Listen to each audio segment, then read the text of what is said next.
Hello, everybody, and welcome to the MNCS Challenger Major 1 Championship week. Bit of a mouthful, and we've got a lot of matches for you guys tonight. My name's Sarso, and I have the pleasure of being joined for the first time, at least for me, in the broadcast booth by Ari. Ari, how you doing tonight? I'm doing very well. How about yourself?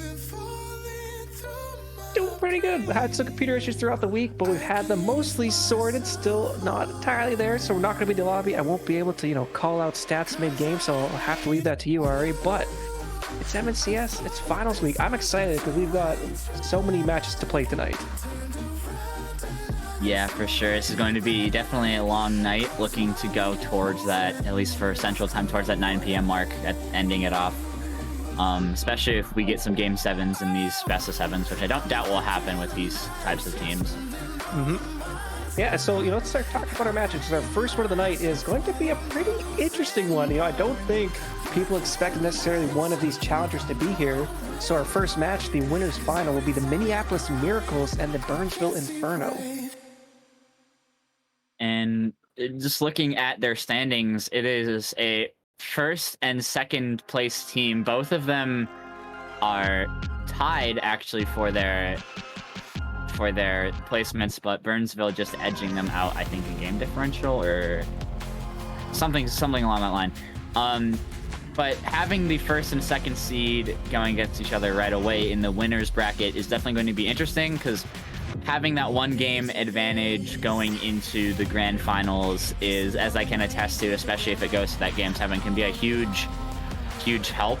And just having that long break, having that hour and a half break in between the finals and grand finals, that's your mental reset. Keeps you warm. You can talk over stuff with your team if anything's going wrong. And I just feel like whoever wins this game, although it isn't the grand finals, it definitely might as well be getting that one game advantage, getting that break to kind of reset your mental. Yep. And I mean, this is a big game, the winner's final, but it's also the only match tonight where there's, a little bit of a cushion for the loser, because whoever loses this match will go down to the loser's final, where they're going to await the winner of, we're not sure yet, because there's going to be some matches played off stream, but teams that lose this first match will have a second chance to still make the grand finals and still win the first major of Challenger in this new format, by the way. Kind of a crazy little two majors leading up to a grand final. There's so many matches we play this season, and if you want to start your campaign off on the right foot, you got to start by winning the first championship. Definitely. And I will say, going into this game, definitely have to say this. Miracles were able to stay in the upper bracket with a sub in Blada, and Blada performed well above expectations in his series. The Miracles looked amazing, and you might think that now that they have DeCarlo back, that they will be even stronger against, when they have their full challenger team, they might be even stronger against Inferno. If you're Inferno, Miracles, you have to look at Miracles. They were able to stay and beat out high contention teams in the winner's upper bracket, again, with a sub. And definitely, I just think that if you think about it, like, they didn't even have their full challenger team, and they were able to really, like, they would show that they definitely belonged in the upper bracket. So I definitely think that going into this game, I kind of don't, it's a little bit of an early prediction, but I think Miracles, since they just, again, I can't reiterate this enough, even with a stub, they were able to stay up in the winner's bracket, and it didn't look like they were scraping by. They were showing that they definitely belong there. So I think that, based off of that, I think Miracles have a really good chance of winning this winner's final. Yeah, I mean, showing flexibility by being able to play with a sub and playing against some really good teams, that is a pretty important skill in Rocket League, especially in these series where, if they go the distance, it's really which teams make the adaptations the quickest. And I think the players are almost ready to go. So our first match tonight, winners final, Miracles with DeCarlo, Stewie, and Brando, and the Inferno with Mamba, Mimic, and BK Whooper. Ari, you've taken the Miracles. I'm going to take the opposite side, the Inferno. I think it's going to be a 5-game series, though. I think we're going the distance here to start the night, but let's see how our game 1 will go. First kickoff underway. And immediately, kickoff going into Inferno's corner. Orlando with a quick center. No one on his team. Oh, Stewie's up for it with a shot. Mamba's there to easily collect it on the sidewall, though. Mimic now with a bomb downfield, trying to relieve pressure. Miracles have to put up a save here, but they collect it, keep it in their corner. Pinch coming up. Mamba's there in midfield to stop that one from going across into their net. Now across the corner, center out. It's a bit dangerous for Inferno. There's a shot, not quite enough power. Mimic pops it up for BK Whopper, and no one on Miracles to cowplays off that risky passing play. Mimic now trying to solo play down to Whopper. Can't get the redirect. Leaves it for Mimic, and that's an amazing save on Orlando on the goal line. Stewie, fake challenge, leaves it for DeCarlo. DeCarlo with a lot of space here. Not too much boost. So tries to pass it up for Orlando, who beats Whopper to the ball. It's a huge beat. Stewie now can't quite get the shot off. A little bit awkward off that ceiling bounce. Whopper, big clear downfield. Mimic has to control this. Can't get the touch. Oh, that's just off target. Couldn't find the angle. And now Miracles with a lot of pressure in these beginning minutes. Great pressure, a little bit of physical play too. And Mimic will carry this one almost through the corner. Oh, big whiff by DeCarlo. 2v1 here, and oh, they flip both by it, giving it away to Stewie, who will bounce it off the ceiling. And oh, heavy first touch there. Bit of a 1v1 opportunity. And again, back to Stewie, passing play quickly, cut out by Mimic. Both teams still feels like trying to settle, get into a sort of sorted rotation here. This will be a high shot. Might this go in? Oh, pinch off the backboard. It's cleared away. And you see Miracles kind of getting a little iffy, a little bit jumpy here on some of their commits, sending two players to the ball sometimes. It's a big, whiff coming from Stewie. They're kind of flying past. That's an amazing 50-50. It goes past all of Inferno. No one really back expecting that pinch to go in their net, but it just floats its way in. Oh yeah, Mamba had a lot of faith there in Mimic. Did not expect the pinch, and credit to DeCarlo, a quick turn going for that. So many players might just rotate out, but they stick with it, and now they've got themselves a lead. Their entire Inferno team going to one corner with a fake kickoff. Baits out the entire Inferno team as Stewie's left back by himself, but he's able to clutch up and make the defensive touch that he needs. Mamba now off the ceiling around one, gets it over Stewie, and DeCarlo is up with him though, and he carries it over to his corner. Goes out center, Whopper gets it on one, but it's a soft shot, and Stewie's able to collect it. Stops to the wall, goes over to Mamba though. Mamba now collecting this one with an aerial play of his own. Tries to flip reset it, but DeCarlo reads that, has none of it. Whopper can't get the redirect. DeCarlo's able to get it on two, but Orlando double commits. Oh, that's a good 50. Mamba back by himself, but he's able to beat Stewie to the ball. Mamba now collecting boost. That's a huge flick over Orlando. DeCarlo clearing this wide out. Stewie isn't there. Mimic's able to collect it. And it looks like for now, the Miracles are possessing this ball a lot. They have possession just a lot more than Inferno does. Yeah, as we pass the halfway mark here in game one, Stewie with the touchdown, but it will bounce across. Oh, I was gonna say the Miracles are so crushing the 50s, and now the passing play. Stewie with the low ball. Mimic is able to push this one out. A quick turn from Brando. Will try and keep the attack going. DeCarlo looking to carry at a double commit though. Stewie's 1v2 here. Mimic's up early. The shot. Will that go in? It's bouncing off the crossbar. Mamba was not ready for it. And they turn around, but it's too late. We're back on the attack for the Mimics. That fourth defender there for the Miracles coming in clutch there with that save. That was definitely in, but was it back Stewie blocking off as much of it as possible, making that shot as difficult as it could possibly be for him, and it pays off. Stewie now with the shot. It's blocked off in the 50 to midfield though.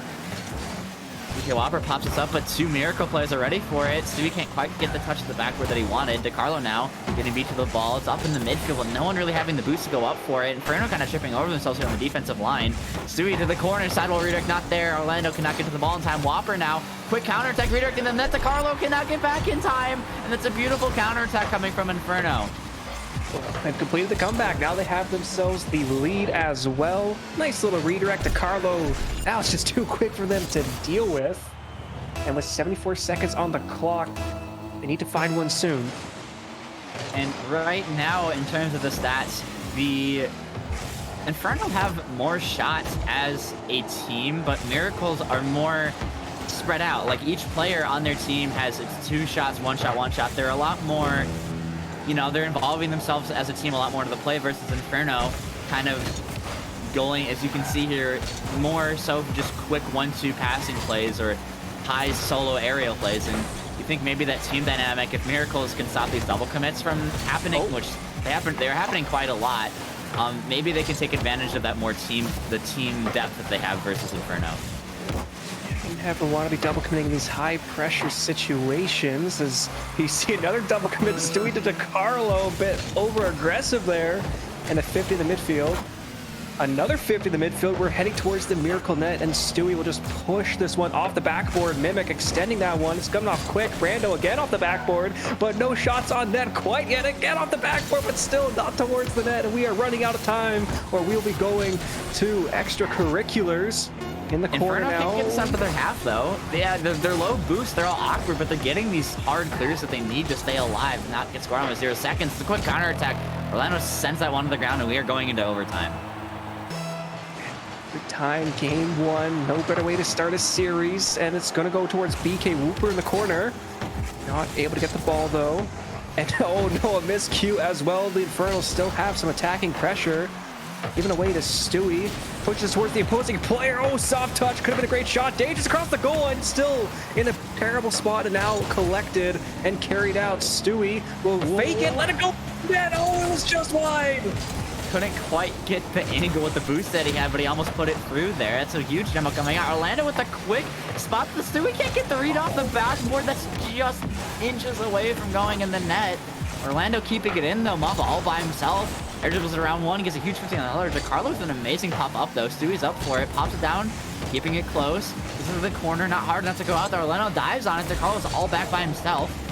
Let's go up for it. It's a huge 50 in the midfield. Orlando, again, more. You see these double commits coming out a lot for these miracles, but it doesn't seem to affect them because although they are double committing, the person that is going for it is doing so much with the ball that Inferno aren't able to capitalize quickly in order to get that quick counterattack off, sending 2 players up. And that's so unfortunate. That bounce. Both players in net. Very, very awkward. Not the best read, and Whopper's in a perfect position for it, and he just slots it in. Yeah, it didn't look like DeCarlo had much boost either. They just double jumped up there and hoped for the best, not able to get the connection. And so the Inferno will take game one. Still plenty games left to be played though, but look at those shots. 9 for the Inferno, 7 for the Miracles. This was a very high shooting game, but relatively low scoring. Definitely. And again, I praise the team play because Inferno have more overall shots, but Mamba's sitting with a very empty looking stat line versus Miracles, who overall as a team feel like they were all participating on offense in some way or another. Orlando had a couple nice defensive plays despite the saves not showing up on the stat line. And I just think that if they can minimize their overcommits, they will definitely capitalize again off that more team depth, off of all of them kind of using each other on the field properly. You saw a lot of times where someone took a control touch, it might have been too hard or too soft, and someone said, I get a better touch, and someone's like, oh, I'm already out for the ball. Just kind of miscommunications. Kind of typical game one stuff. In my opinion, definitely nothing to be super scared of, but definitely going into game two, if it persists, it's definitely something to start being concerned about. No, and that's a great point there, Ari. You have to make sure your communication is clean so that you're not double committing. And you did comment on this earlier. The Miracles so far have done a great job of being really sticky on the ball and not letting the double commits get immediately punished. But, you know, it just feels like a matter of time until they'll start to see some goals flying in their net. We'll have to see if they can make the adaptations, though. Game two underway, and this kickoff is double 50 by DeCarlo. Might stop the first play as Stewie will look to get out of the corner quickly. A quick 50 going in. Inferno with a lot of pressure right away, but it goes right to DeCarlo. He gets a high clear, forcing Mamba to waste a lot of boost to go up for the touchdown into the corner, though. That makes teammates collect this. Stewie's there for the 50, though. Mimic can't control this. DeCarlo over to Stewie. Stewie over to Orlando. Orlando with a shot that goes in. What a beautiful team passing play. Oh, my goodness. That was some beautiful tiki-taka. Stewie to DeCarlo, back down from Stewie, back to Brando. Oh, man, all three players getting involved. You love to see it. No double commits there, Ari. Definitely not. And again, having all three of those players ready on that offense just provides so much. That domino effect is huge. As I say, double commits those and one in the corner. Again, nothing coming from it though, because they're not double committing. They're not pinching, sending away this ball. They're still trying to. Both players are playing for possession. Ooh, that's a big whip by Mamba. So he can't read the post. No. He just sits on the goal line. Miracles is still up 1-0, but that 2-goal lead right away would have been huge. But they're definitely not out of the Inferno's half. Swapper sends it, but DeCarlo's ready to collect it. Sends it over again. Another double commit coming from Miracles. Stewie has to say that's a beautiful shot though. Stewie was ready for it. Just pass over to Stewie. Beats Whopper to the ball. Orlando's there to collect this. Beats another one. Leaves it down to DeCarlo. See, this is the type of aggressive play where they're stacked on top of each other, but still passing it between the players, and that's open. Misdirection plays coming from Miracles, baiting out Inferno defenders, and it leaves the net wide open for this little pap of a shot towards the net. Yeah, you know, we've been roasting the Miracles. This time was the Inferno. Mamba and Mimic both went for that challenge. No one was home, and now it's the biggest lead of the night. Only a 2-goal lead at that. All right, still 3:47 on the clock, but still a good lead to have, especially after you lose game 1 in overtime. Okay, if Mamba did not get a connection there, that might have been 3. A pass play, though. Across the goal line, no save, so DeCarlo will look to find a teammate. Whopper's still getting in the way of that, though. Not quite making contact, but just making sure that the net was definitely not open for that shot. 2 players now awkward for the Miracles in the corner. It's a big demo coming out. All the entire lobby in the same part of the field there. All players clustering up, and no one really having the right position to capitalize on this. A beautiful block from DeCarlo. Backs up middle, though. Kind of a panic coming out from Miracles. No one on Inferno back, though, to take possession of this ball. It's another double commit coming from Inferno. Very scrappy gameplay so far in this winners finals. That's a fake playoff across middle handoff. No one's able to get to it. Quick counter attack.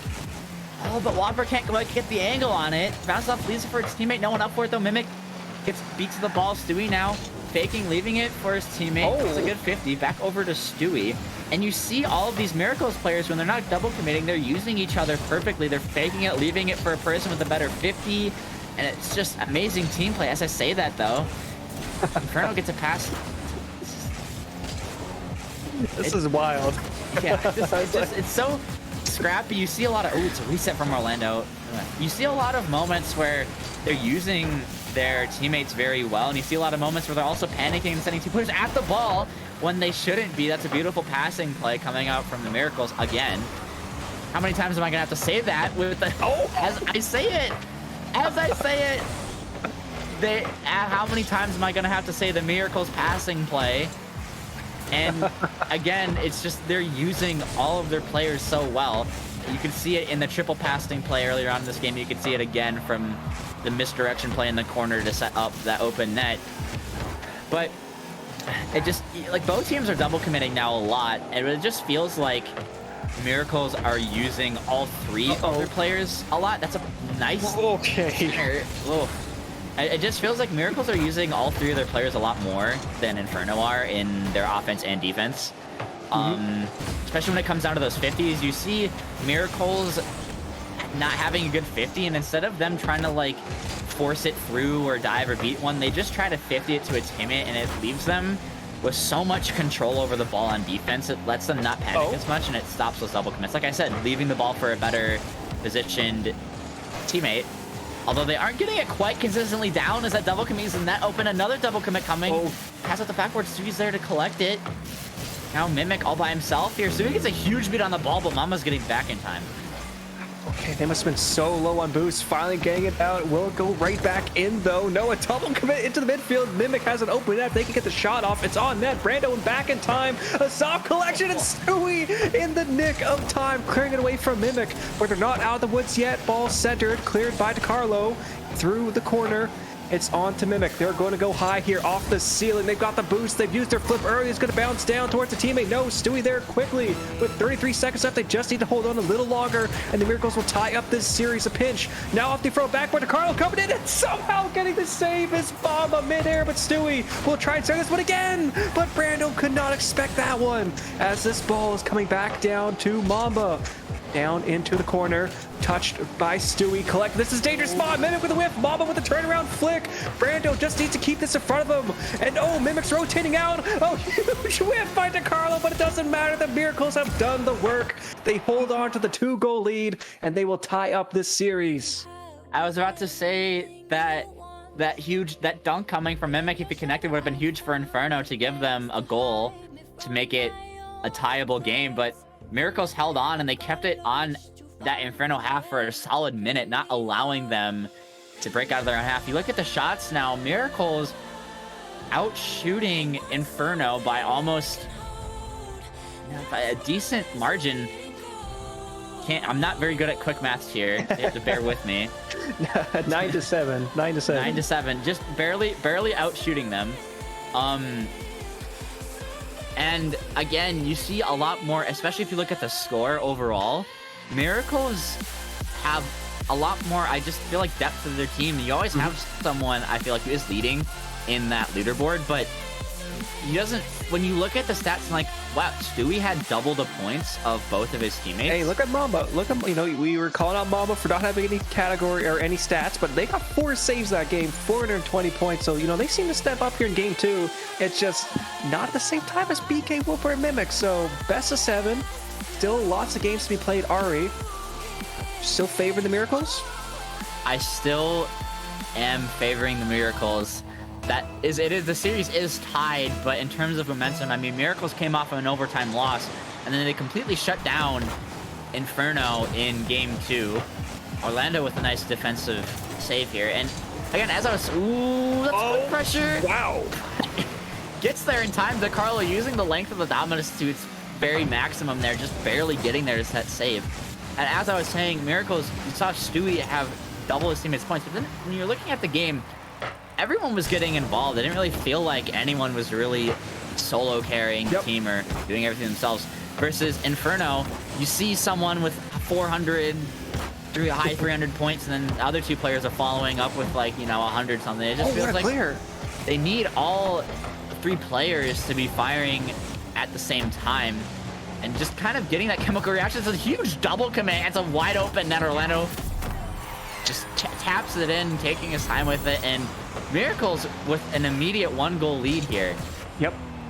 Striking early. I think that's all 3 games. They've been the ones to score first, so great work on that. And yeah, Orlando had an open net. Easy shot as you like. See the kickoffs, because they've been getting pretty scrappy. A lot of 50s, a lot of stalled balls. This one will squeak out towards BK Wooper, who's going for a quick off-the-wall air dribble, and the touch past the first player leads it to Stewie. Now through on the attack, are the Inferno. Okay, Mamba coming in, saving his own teammate there. Looking a little awkward as BK Wooper will try and push this to the corner. Brando will center it for DeCarlo. 50 cleared out wide as Stewie. They've got a lot of boost. They're taking this up for an air dribble, and Mimics there early with the pinch out shot. Not fast enough to beat the defense. Calling out with a big clear, leaving Whopper try to control this. Clear out to the side. Stewie able to collect that pinch, not letting Inferno get possession of it. Goes back over to Stewie's ready for pass out to Orlando. It's a bit wide. Whopper's there to collect it. Orlando keeping this in though. Mamba having to get a beat. Stewie with a huge cut on the ball. Whopper though able to make that defensive touch. Leaves it up for the DeCarlo. Puts it past under 2. Mimics on the goal line, then it makes a save. A lot of pressure now coming out from Miracles. They definitely do not want to settle for this 1-goal lead. Keeping it on their half. It seems like the Inferno just cannot get this out of their half. Stewie puts out the backboard. Mimics ready. Mamba, sorry, he's ready for it. Landed with a big whiff. Mamba has 0 boost though. Carlo, Inferno finally get a break, and they just aren't able to do anything. Miracles are not only controlling the offense, they're not only controlling the ball, they're controlling the boost and everything in between. Oh, waterfall! Oh, great save from Mimic though. That was a dangerous spot. And even 100 for them to collect. Still on the back foot. So Mamba with a catch.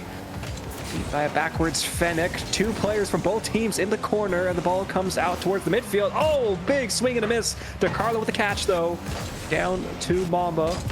Tempted cleared out, but they'll hit into Stewie's going to the backboard for a double touch, and it's in! 2 goals for the Miracles. What a clean double here coming from Stewie. Absolutely just slamming this one home, although it wasn't the fastest thing. That emphasis on that was definitely there, kind of like a dunk in basketball. Just, you know, they just won a game, they're up a goal, and to make that the 2-goal lead off of a nice double tap, it's definitely a big mental swing here for Miracles. They're definitely on top. Again, the series is tied. Mimic tries to respond with a solo play of his own, but quickly caught from Stewie. Miracles right now, I feel like overall are up in terms of their mental, their momentum. They're definitely feeling themselves a lot more. Passing coming out middle, Mamba not really getting anything off of it. Oh. See over to Whopper. Whopper with a big miss touch to DeCarlo with a big demo. The net's wide open. Mamba can't get back in time, and DeCarlo slots it in, making it a 3-goal lead. No, the whiff in the midfield. BK Wooper not getting the touch they wanted. I think they want to play it down towards their teammate, who just got demoed off the field. And so now a 3-goal lead. Under 2 minutes left to go here in game 3. This is not going to cast a cursor, but this is looking good for the Miracles. Obviously, they don't want to start just playing super defensive. They want to keep up this tempo and kick the Inferno while they are down. The Inferno need to start getting something going because Stewie has found another one. That angle was crazy. I didn't even think this was about to be a shot coming. He puts that bar down over Whopper. Mamba not getting the read on it. DeCarlo staying in front of it to make sure that's definitely going in. And, you know, if you're the Miracles, you're definitely feeling yourselves right now. Just multiple quick succession goals, and they're not really too scrappy either. That demo play was really nice. That double tap was nice. That shot was off the bar. These are clean plays coming up from Miracles. It's DeCarlo. Waterballs it down to Stewie. Another beautiful play coming up from Miracles. They are not done. Inferno defense just letting them block it in on their own net. No one was ready for the backboard touchdown. No one's ready for the goal line bounce. Just they have to start playing aggressive here, right? You don't want to just go, even though it is a best of 7, there is still lots of games. You don't want to just say GG, go next. You want to find something, even if you still lose, right? Any consolidation goals are huge for your momentum here as Stewie will waterfall down again. Okay, this time PK Whooper's there with the clear, but still they are in their back third as Brando taking his time, going slow. Whooper with the beat. Now down to DeCarlo, double commit, a chance maybe for Mamba to get the 100, get the dribble going up in the air. They get bumped off, and Stewie with the clear out to Brando. A quick passing play transition cut out by the Inferno, but it still comes to Stewie, who just lofts it towards the Inferno players. And you see some of these passing plays. Oh, that's very, very unfortunate. Mimic can't quite get away from that ball. Can't leave it for his teammate in time. But you see these passing plays from Miracles, even when they're not connecting, the threat of them forces Inferno to play so much farther out in midfield that it, again, just that domino effect of those commits leaves so much more open space on the field for the Miracles to possess the ball and control it. And as you've seen, it allows for a lot of passing and solo plays to be made as Orlando, oh my goodness, leaving it for DeCarlo, that would have been huge. And Miracles just aren't letting Inferno build any momentum. They're not... Inferno barely have any shots on the board right now. They have a decent handful of 5, but DeCarlo almost having 5 of his own just by himself. It just feels like, well, now it's going to be 5, and it's actually going to be another goal. No one on Inferno was ready for that. And DeCarlo saw the open opportunity here, places it perfectly. Mimic can't recover in time to get that. I just wonder why they were speed flipping across the net in the first place, but I mean, either way, it doesn't matter too much here with 11 seconds left. The Miracles almost certainly won this, barring some insane comeback, which is now mathematically impossible. Still, though, they could maybe find one more. A beat, bounce down. Now we're in 0 seconds. Ball just needs to be kept up a little longer. That will come down, though. The Miracles, after 2 scrappy close games, will blow out the Inferno in Game 3. And all it took, I didn't really have to say while I was, you know, doing play-by-play, like, oh, what a double commit coming from Miracles. Oh, no, they're scrambling. I didn't really have to say that very often. I don't think I said it at all. And that had, I feel like, a very big effect on their offense because they're very pass-reliant. Like, 1, 2, 3. Again, even when it's not connecting, even when it doesn't result in a goal, it forces Inferno to have to throw out a defender early on in the play. And I just feel like that when they're not doing the double commit, when they have that third to collect the ball after maybe the pass gets cut off, it just provides so much space for them to do solo plays to keep the offense going. And they just weren't letting Inferno really do anything that game. Yeah, and you know, for me, it all starts from the kickoff. I want to see the Inferno do a little bit more with that because it seems like, especially with all those quick back-to-back-to-back goals, right? They have to start slowing it down and letting themselves get into a comfortable rhythm so the Miracles aren't just punching them again and again and again. Still, let's see. They've had the full minutes. Hope they've been talking. Let's hope they're working on their problems. We're going to Game 4 here. Manfield Night. Beautiful field to play on. But let's see if the Inferno can start to turn the series around because even though it's 2-1 in terms of momentum, this is a Miracles juggernaut. And Miracles now looking to keep that momentum going into game number 4 here. You said to make it a 5-game series, and with the momentum they've been having, it definitely looks like it, especially if they can take this game and clinch match point. DeCarlo not trying to set up a solo play, gets it over 1, goes for the bump on 2. Oh, but he just can't get it. That would have been a huge play to start off, but they're not out of the water yet. DeCarlo now collecting this over 1, tries to get up on Mimic, can't quite get it again. So much immediate pressure coming up from Miracles. They are unrelenting right now on their offense. So he gets a nice little dunk out mid. Can't quite get a follow-up touch with DeCarlo up for this. Big 50. Makes it a little awkward for Mimic. Has to place out in the corner. Can't really get a second touch here. Orlando with a huge dunk. Can't dunk Mamba, though. Mamba with low boost. Unfortunately, bounce on the ceiling. Tries to pinch it. DeCarlo's ready for it, though. Mixed Mimic kind of have to turn around for this. It's a beat. Sui up all by himself. Mamba's there to challenge him, though. Shuts it down quick, but Orlando's there to collect this. Coming out mid. No one really controlling this yet. DeCarlo with a huge challenge out midfield. It puts it into Inferno's half, and you see Miracles already with a... Oh, no one... It's not on target. No one... not really back for it. Miracles already with so much firepower coming out in this first minute. Oh, speaking of firepower, that's a quick turnaround. Oh, great save from Mimic. And the follow-up shot from Stewie, saved on the goal line. Bouncer down to Carlo. He'll hit this one a little wide. And, oh, attempt there. Double commit those. Stewie with the punish. Oh, team save. Brando could not get out in time. DeCarlo was in the one spot that just Stewie could shoot it. Just a bit of a misrotation on ball side there. Very unfortunate. Stewie coming out middle. Mamba can't quite collect it. DeCarlo getting faked out, though. Mamba with a nice 50. Stewie's ready for it. Gets absolutely destitute, though. Mimic. Very good speed of the ball. You see a little bit more fight coming up from Inferno. Kind of a little bit more scrambly. Oh, Mimic! This! He saved DeCarlo! Where did he come from? Why was he on the moon? Save. Recovered off the ceiling. Not expecting that huge bounce coming from that crossbar. Oh, it's a very unfortunate double commit. Miracle's able to get back in time. See, a lot more fire. Miracle's definitely still pressuring his offense, but Inferno are holding on the defensive line so far, coming out with a lot of nice saves. As I say that, though, it's a very unfortunate double commit. Mamba gets beat to the ball. It's off target just by a hair.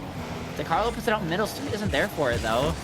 Let's Inferno possess it. That's a doink. Oh, that almost would have been a very unfortunate own goal. Mamba keeping this in, though.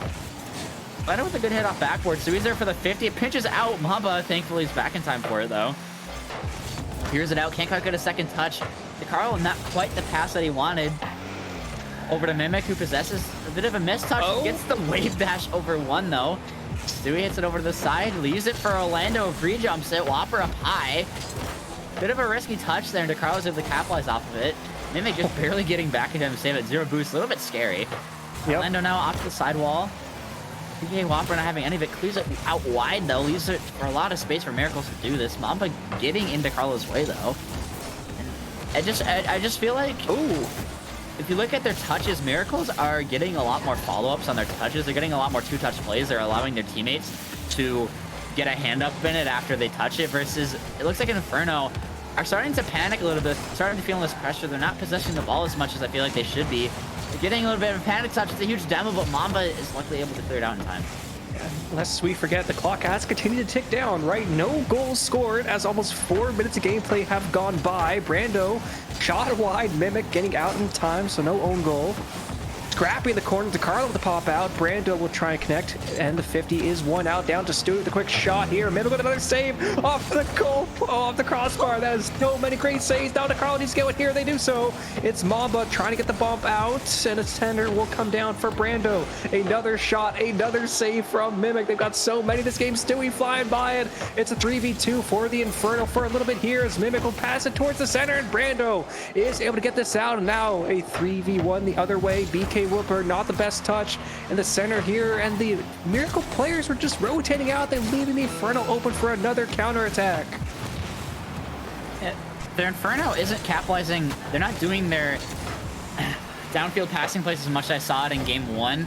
Game 2, they weren't really able to do much, but now in game 4, looks like they're having a lot more opportunities to do things, and they just quite aren't connecting on many of them. Like I said, they're kind of giving away the ball, but luckily their defensive line has been able to hold on quite well so far, even if their defensive line has included a player from Miracle's side as we go into game 4 overtime. I just feel like Miracles so far have had a lot more control over the field. They look a lot more comfortable. They look a lot more composed. There's a lot less awkward challenges and awkward saves coming out from them overall, I feel like. Oh, so little here, 50. Brando with another shot. Mimic with another save. So many this game. I want to know the stat category. DeCarlo here blocked by the jumping defender. 6 saves so far. 6 saves, double saviors from Mimic. Now they're on the backboard, looking to touch it down towards BK Whooper with a shot. And Brando is there, though. able to push this one out. Last time we were in overtime, the Inferno took it after just under 2 minutes. This ball's going to come down in front of their own end, though, and Stewie with the half flip recovers in time, pushing this in the center. Now turning it around. Might they get a shot here? No, the flip is used erroneously, and they will get by the ball, but their teammates will maintain the attack.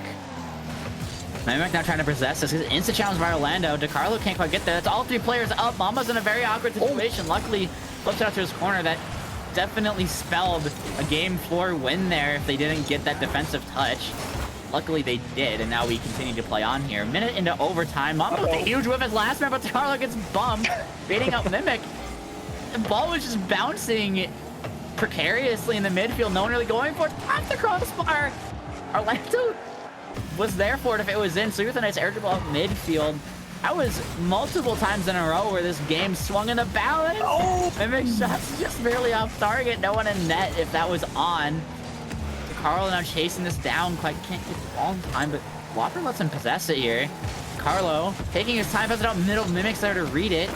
Orlando now chipping it up. Mimic go for the double tap. Can't quite get the angle. Oh, great clear. Huge clear. Yeah. Carlo now midfield, leaves it for teammate. No one else really there though. Mamba to Mimic. Mimic not really with too much power on this. Orlando hits a bit of a mistouch out. Luckily he's able to follow it up for a 50. Carlo with a huge challenge midfield. Lets his teammate get time and that. Oh, touch out mid. Oh man. Nothing really coming from it. See now the Inferno's offense is looking a lot more scary compared to these last couple games that we've seen where they looked a little bit scared. They were only getting one-touch plays. Their shots weren't really too lethal. And now they're starting to definitely put together some of these counterattacks, trying to punish Miracle's overcommits. Oh, double commit though. As Mimic try to get a redirect. DeCarlo now will try and center towards a teammate, but Brando got chased off of it. This pinch going out through the smoke cloud. Brando leaving it here has what a flip from BK Whooper up to Mimic. But Stewie's here. That's a fast one. That's on net. Oh, it's off the goal post almost. But we keep going in overtime. 2.5 minutes gone by. Mama's up now. Look at the shot here. Touchdown. Goal line save from Stewie. This ball is just refusing to go in the net, and it's just ridiculous seeing that Miracles went from that big blowout game to now it is 0-0, 3 minutes in overtime. No teams letting this ball slip through their net just quite yet. Orlando now maybe trying to change that over to Carlo. Pops it up. Whopper spent a lot of boost to get this ball. Not quite the best touch. It's over to 15 to Carlo though. Oh, just barely couldn't get to it in time for the shot. A little bit awkward. Pinch going a little bit fast. Double commit. Another 2 double commits coming out from both sides here. Orlando able to possess this middle, not letting Mimic possess it. Stewie up for it. Oh, the net was open if he shot it. Can't quite get the possession. Tries to get it over to the Carlos. The Carlos under 1, and he puts it away in game 4. Placement from DeCarlo. It took them 6 shots, but this time they find the bottom left corner. BK Whopper. So much net to cover, could not cover it all, and the Miracles will move up 3-1 in the series. And if you're the Miracles, their shot total was absolutely ridiculous. I mean, 12, 15 shots coming out and only 1 goal. That goal percentage is going to look absolutely horrendous on the stat sheet. Single-digit percentage there. At least it's better than the 0 coming out from Inferno. But if you look at Inferno, Mimic going absolutely bonkers with the saves. Got 6 saves. Kind of playing a more offensive role in the overtime there. Again, story of the series, it seems that Inferno will have one person who just will have an absolute outstanding performance, whether it's on offense, defense, what have you. But the rest of the players not really clicking on the same level. I feel like if all of Inferno played like Mimic did, and the game before, if all Inferno played like Mamba did, basically if all Inferno play like their leading player is in that single game, if they all play like that, I feel like they beat Miracles. But Miracles right now have been having very consistent team performances overall. You see DeCarlo putting away the game-winning goal, but Stewie's been very consistent on top of the leaderboard. I feel like it's a very overall, I feel like that's due to his offensive, I feel like triple threat. I feel like he can possess the ball and dribble it, keep it close. His passes are really nice. His shooting also very nice. Very well-rounded offensive player. Orlando very keen on his 50s, very nice on his defense, and DeCarlo kind of just playing a very fluid role. Again, Miracles just mesh, I feel like, so well as a team. They all play their roles really well versus, I feel like sometimes on Inferno, they kind of just have one person trying to go for the solo plays, trying to go for the clip of the month here. Versus, you know, Miracle's doing what wins you games, which is playing cohesively as a team. Oh, that's a quick center out. Oh, just barely couldn't get the save there. DeCarlo really putting the 5-game prediction here, maybe not for the team that you thought would get it, but definitely making a case for this series only going to 5 games. Ari, I've got a worrying statistic for you for the Inferno. They've not scored since game 1. Right? Game 2, they lose 2-0. Game 3, they lose 6-0. Game 4, they lose 1-0. It has been at least 18 minutes since the Inferno have found the back of the Miracle net, and now they face 3 match points in a row. This is almost as do or die as it get. Still, though, winners finals, right? They can't afford to go down to losers bracket, but they want to find something here, though, because this series it's becoming a beatdown. And if you're, again, I was showing the, oh my goodness, Stewie almost making a solo play over the entire Inferno defense. But I mean, I was talking about the shooting percentage. Miracles with a single-digit shooting percentage, right? But at least they have 8%. Inferno are at a fat 0 right now. They are not looking very well. And you see a lot of their shots. It's not that the fact that, you know, necessarily Miracles were there. They definitely had a lot of nice saves, for sure. Oh, off the post, though. Mimic!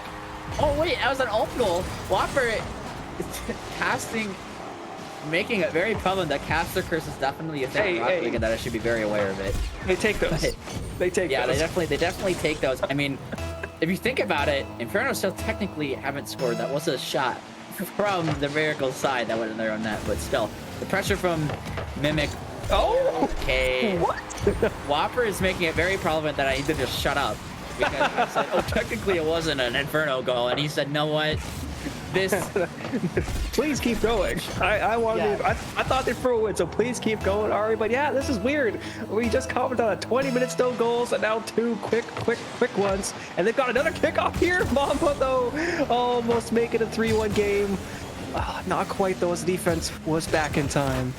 I mean, as I was saying, it's not that Inferno's shots haven't been there, because they definitely had it, especially in that overtime. They had a lot of shots.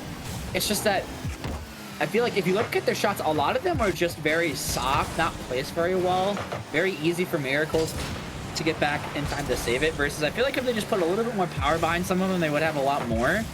I feel like at the end of the day, it just comes down to their position and getting the right angle in the shot. Definitely is very hard when you're not in the right spot to shoot the ball.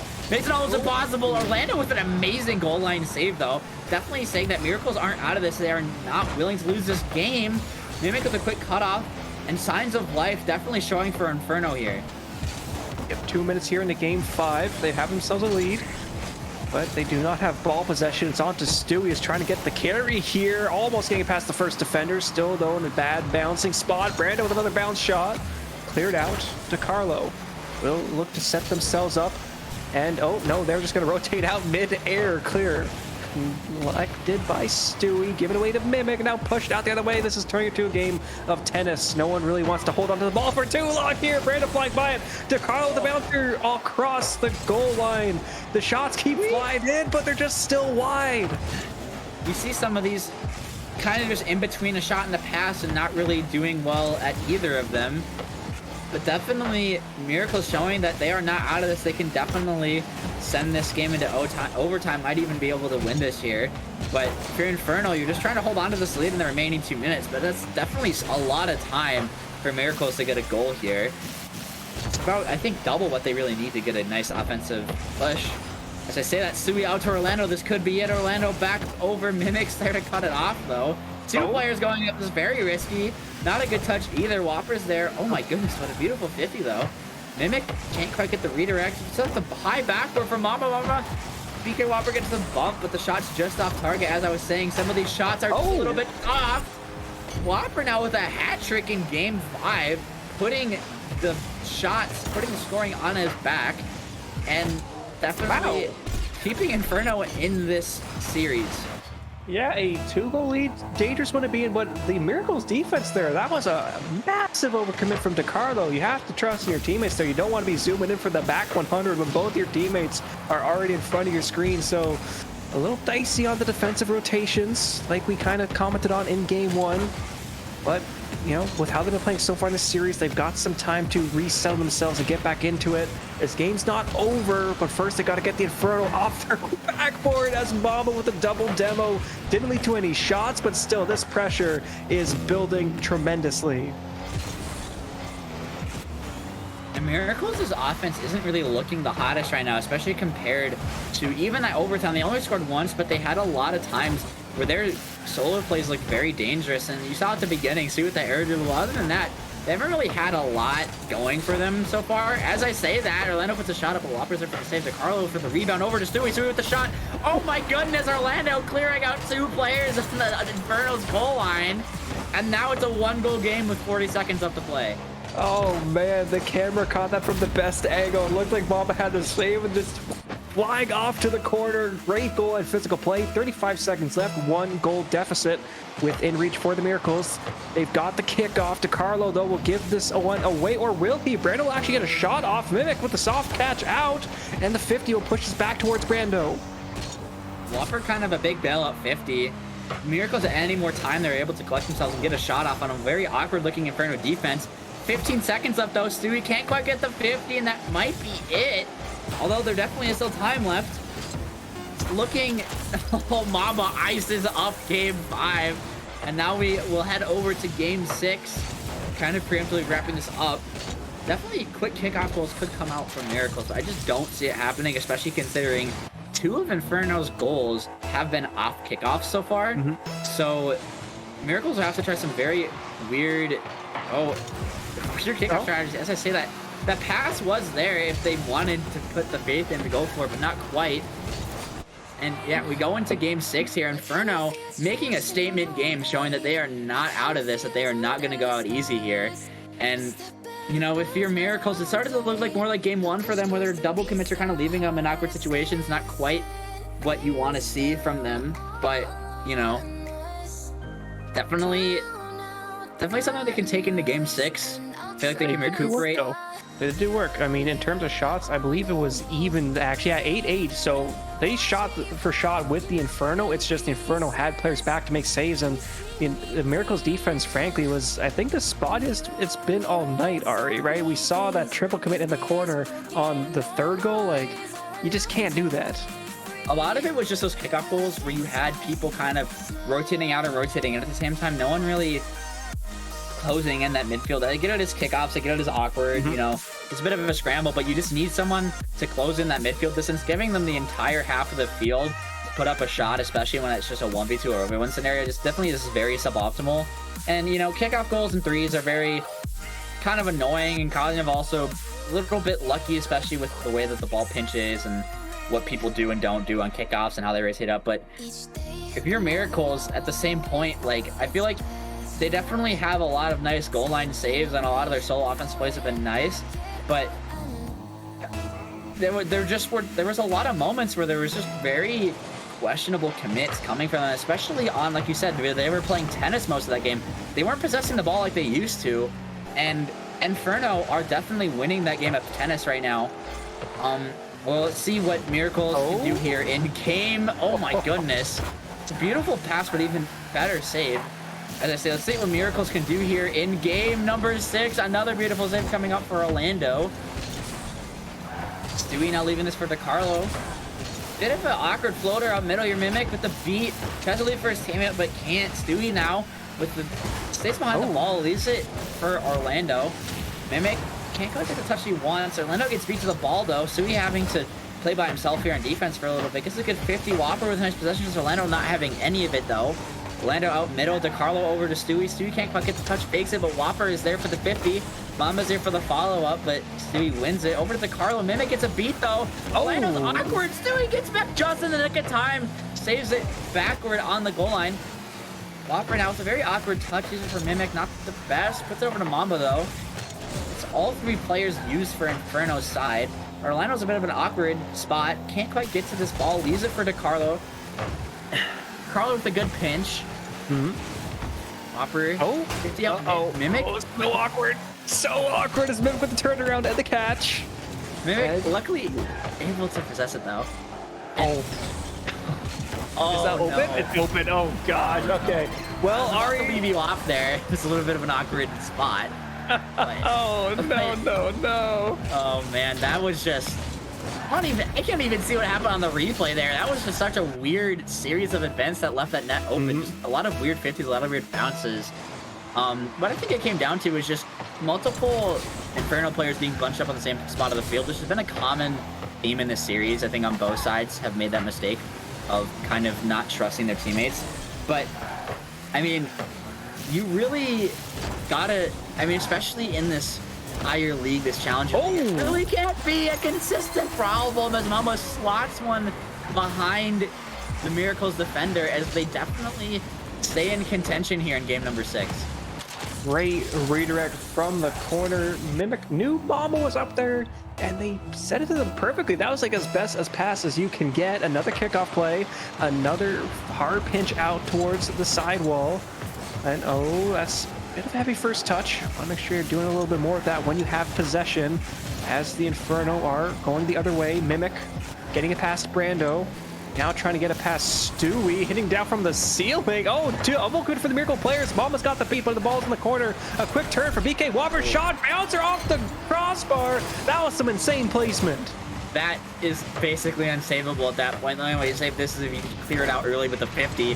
But at that point, Stewie just not barely getting there. If BK Whopper shoots at it in any other part of the net, I'm pretty sure Stewie gets there. It's amazing, like I said, amazing placement for him to be able to put that bar down.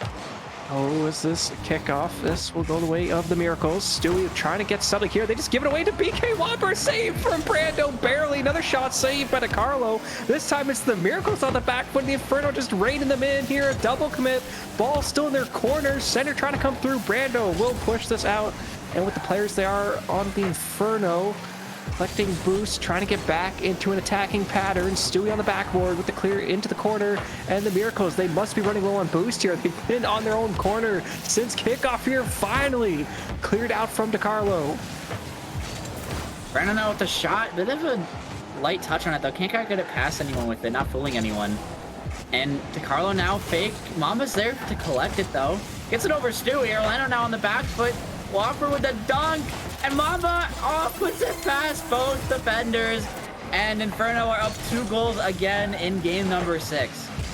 What a doink. And Brando maybe trying to get the catch there for a dribble. Should have just hard cleared it out as they get punished for that.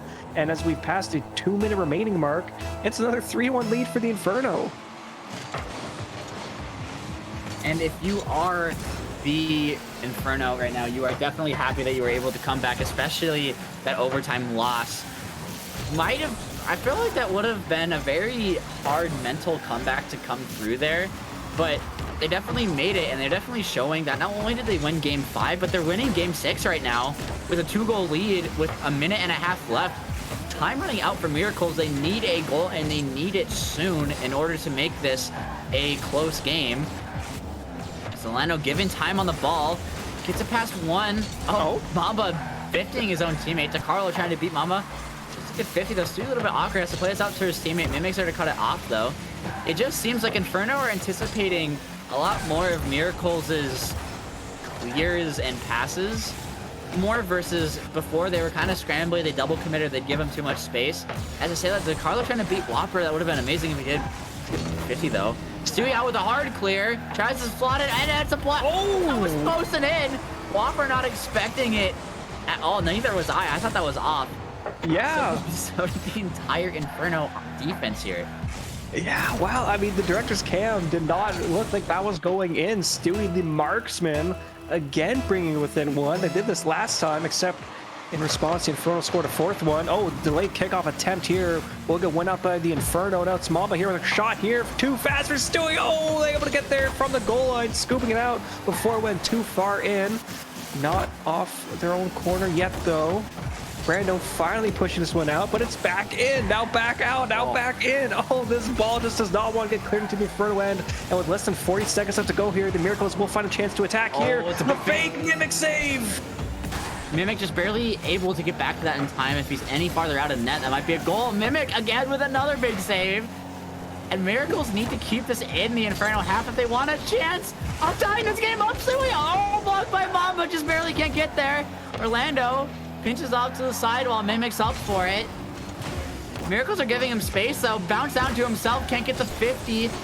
Oh, it could have been the goal there if he hits it any differently. Oh, they're not done yet, though. Oh. Ball drops down. Inferno's in Game 6. We are going to Game 7 in the first series in the winners finals. Yeah, the Inferno, they've done it. They've come back from 3 match points. They've gotten through 2 of them. And it all comes down to this crucial Game 7. And this isn't even the grand finals, Ari. This is just to see who goes into the grand finals. Both these teams are so scrappy, so tenacious. The shots were flying in from both sides, but the Inferno their defense was still a little bit cleaner than it was for the Miracles. And again, I cannot reiterate the importance of that 1 game difference in that best of 7 grand finals, because if you win that first game, you have a 2-game lead in a best of 7, which is absolutely huge. And if you lose, well, oh well, now it's just a best of 5. You know, you don't really. Yep. It's absolutely ridiculous. Not to mention the mental reset that 1 hour break provides you. It's just so big. Again, you know, that momentum as well. You know, I mean, who would have thought winning in winners would have you a better chance of winning the entire thing? But it'll all come down to this game here. Miracles right now look like they're on the back foot. Inferno showing their flair on offense. We'll see how it all coalesces here in this final game. Now, I've got an interesting stat for you, Ari, as we're getting this first kickoff underway. The Miracles have scored first every single game so far. They are 6 for 6 on first goals. Let's see if I manage to cast a curse that in favor of the Inferno as Mob will try and pass it to his teammates. I was about to say, you know, if Miracles can continue that statistic, though, and just hold on to that lead that they have. Oh, BK Whopper almost not letting that happen. As long as they can hold on to that lead, though, I feel like, especially some games, you feel that they get a 2-goal lead, and still he continues that statistic with an amazing demo play. Let's go. Oh my goodness. The idea to even think to go for that is just kind of a very different way of thinking there, but very well pays off for them. Like I said, I feel like if they can keep this lead here, especially if they get that 2-goal lead, like, I feel like that's also something that they get that first goal, but there was, I think, 2 games in this series where they get that first goal, and then the following up goal after that was also there, so they get a 2-goal lead right at the start. That's very huge for them. And obviously, you talk about teams in series where, like, the person that scores first very rarely loses. I can't think of a more lopsided statistic than the team that scores the first 2 goals loses. Like, especially in what threes is, especially when how tight the defense can be sometimes. Very hard to come back from a 2-0 deficit. Oh, Mimic also almost tying that one up.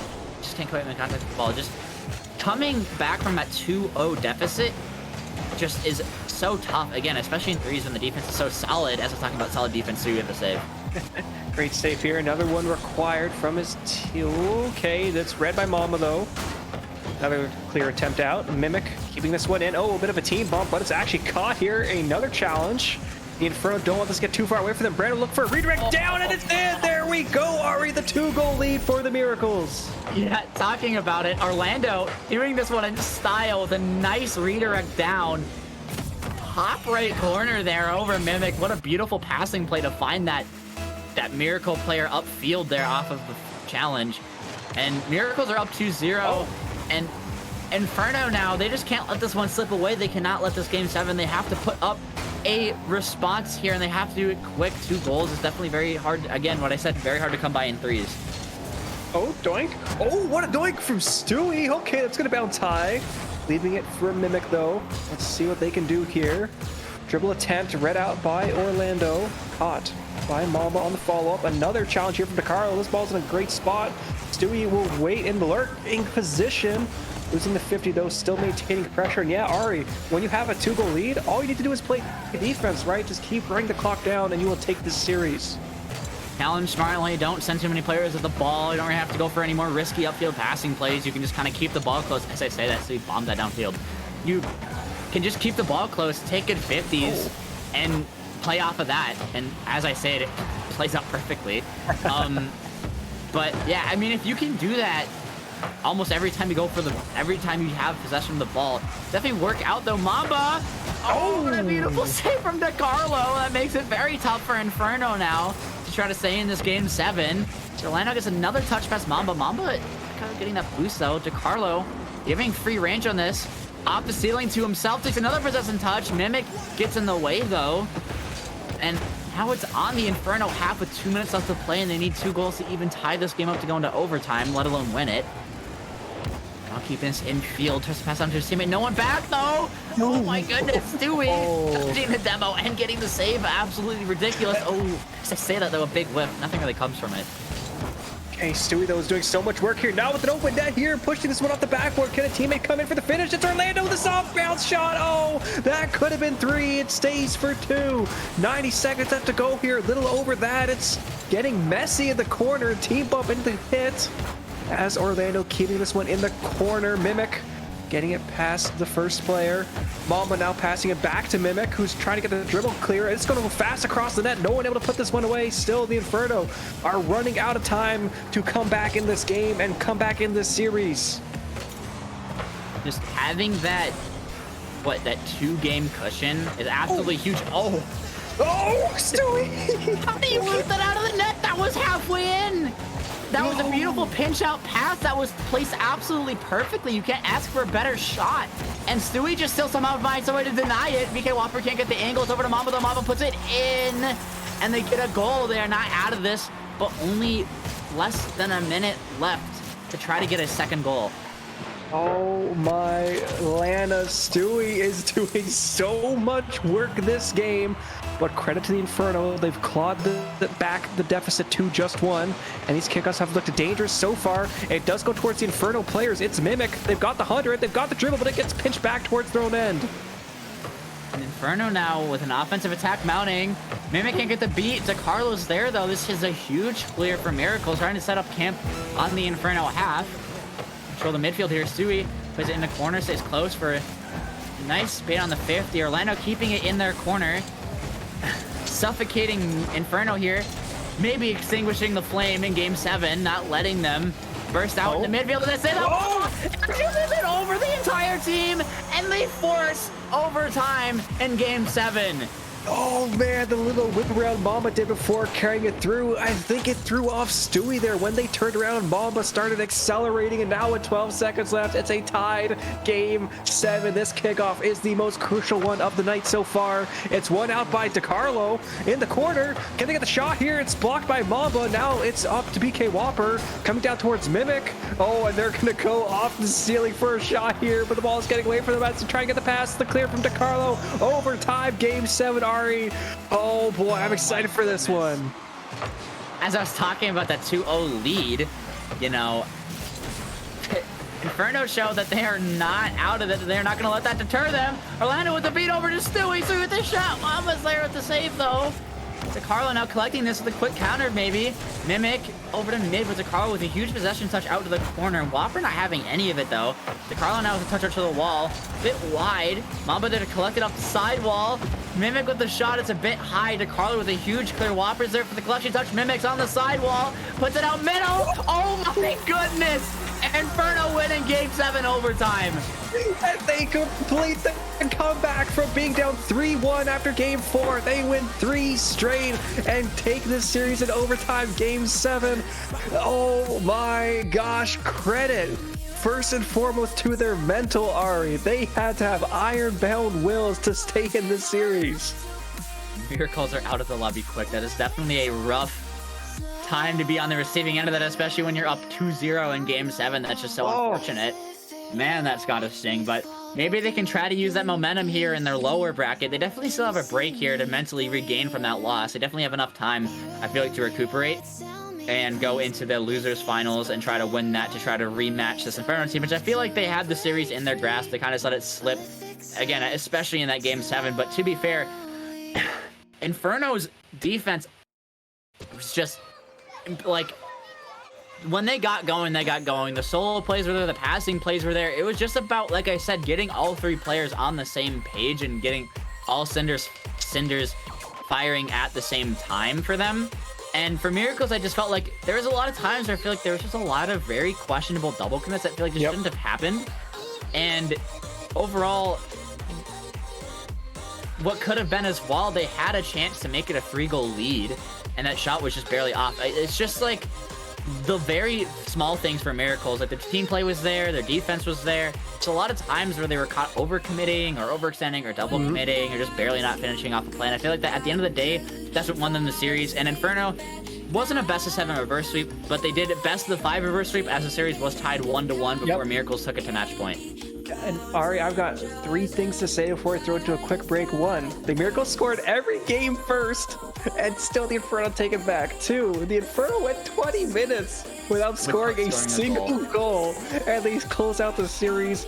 And even though they lost, Stewie is an absolute monster tonight, and I got faith in the Miracles that if they keep playing like that, we're going to see them again in the grand finals. But before we get there, we've got some lower bracket matches to be played, so don't go anywhere, y'all. When we come back, the losers semifinal, lower semifinals will be on. Don't go anywhere, stay tuned.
I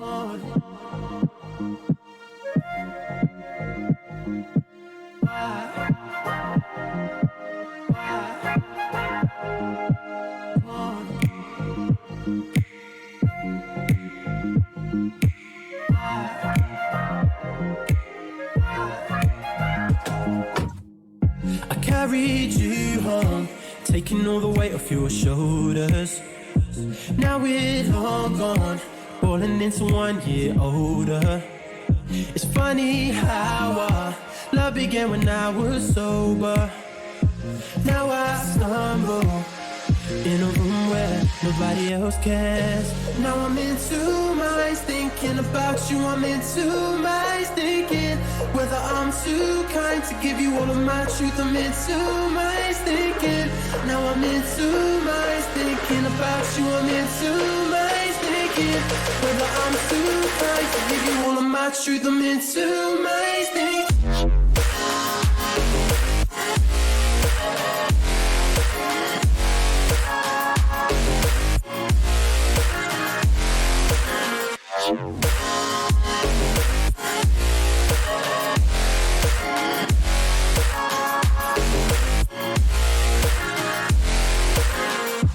We've been knocked down way too many times, and now my tries deja vu round, spinning me into another lost time.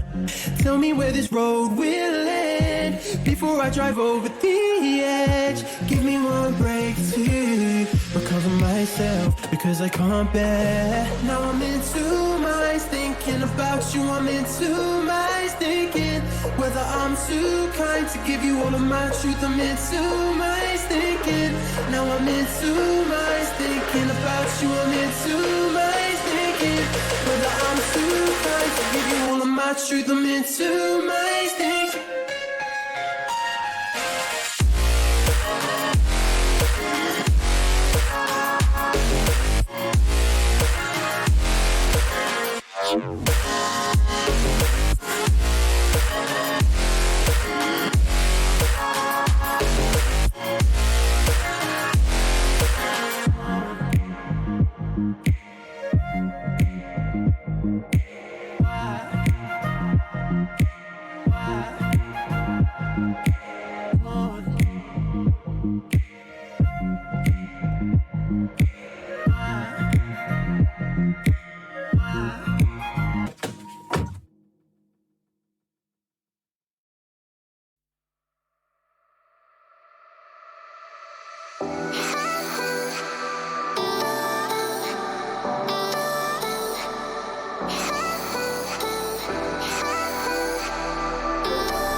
Hello everybody and welcome back to the MNCS Challenger Major 1 Championship Week. Made a little bit of a substitution here in the casting desk. I'm getting to be joined by Nuko for our lower semifinals. Nuko, how are you doing tonight? It's going to be I'm doing fantastic, and I'm really excited for this one. It's going to be a very, very tight match. At least on paper, it has been. These guys are tied for 5th and 6th going into this one. and the Rhythm versus the Barons. So this is going to be quite a tough one, at least on paper. I haven't seen these two teams play a whole lot, unfortunately. I've been really busy with finals week, so I haven't had the opportunity to check out a whole lot of scenes going into this one. However, on paper, it looks like it's going to be quite a doozy. I'm sure, viewers at home and maybe some of the players are familiar with that, right? Finals week always sucks, but hey, we're almost at the end of it, or at least we are at the end of it, and now we'll get us focused on playing car soccer for the whole summer, Nuko. I'm excited because, yeah, this is 5th and 6th, very close in the standings. We just had a best of 7 go all the way to game 7 OT, and so from what you're telling me, you think this one might go the full distance as well, but only 5 games though this time, as we are back to that best of 5? I mean, I don't know, man. This is they're both have 7 points. They're tied for 5th and 6th going into this. It's honestly hard to say. And like I said, I haven't seen too much of these two teams play, unfortunately. I really wish that I had more time to, be able to tune in and watch. However, I just can't find that time. But sitting at paper right now, it's looking pretty darn good. However, it is noted that there's a little bit of a substitution going on for Rhythm. Burf is actually going to be in place of Ryu. And, he's picked up a couple games. He's in the top 6 for the Miracles in the semifinals, but it might hurt a little bit of the mentality going into it. There's going to be a little bit of a chemistry change going in, and it's just something that you kind of have to adapt to. We've seen a lot of super subs. We've seen a lot of, some subs have really, really shown in different divisions. Some have, kind of underperformed. It's going to be a little bit of a toss-up, but I think that, hopefully they can kind of fix something out if there's ever a mistake going on early in the series.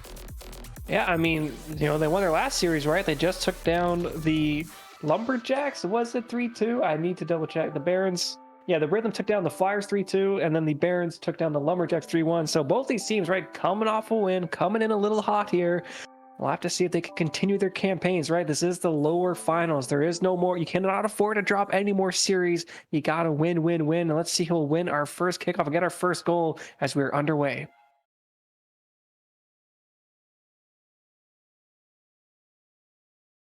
Okay, there's some interesting plays here in the midfield as Lozzy's leaving it over for Timmy.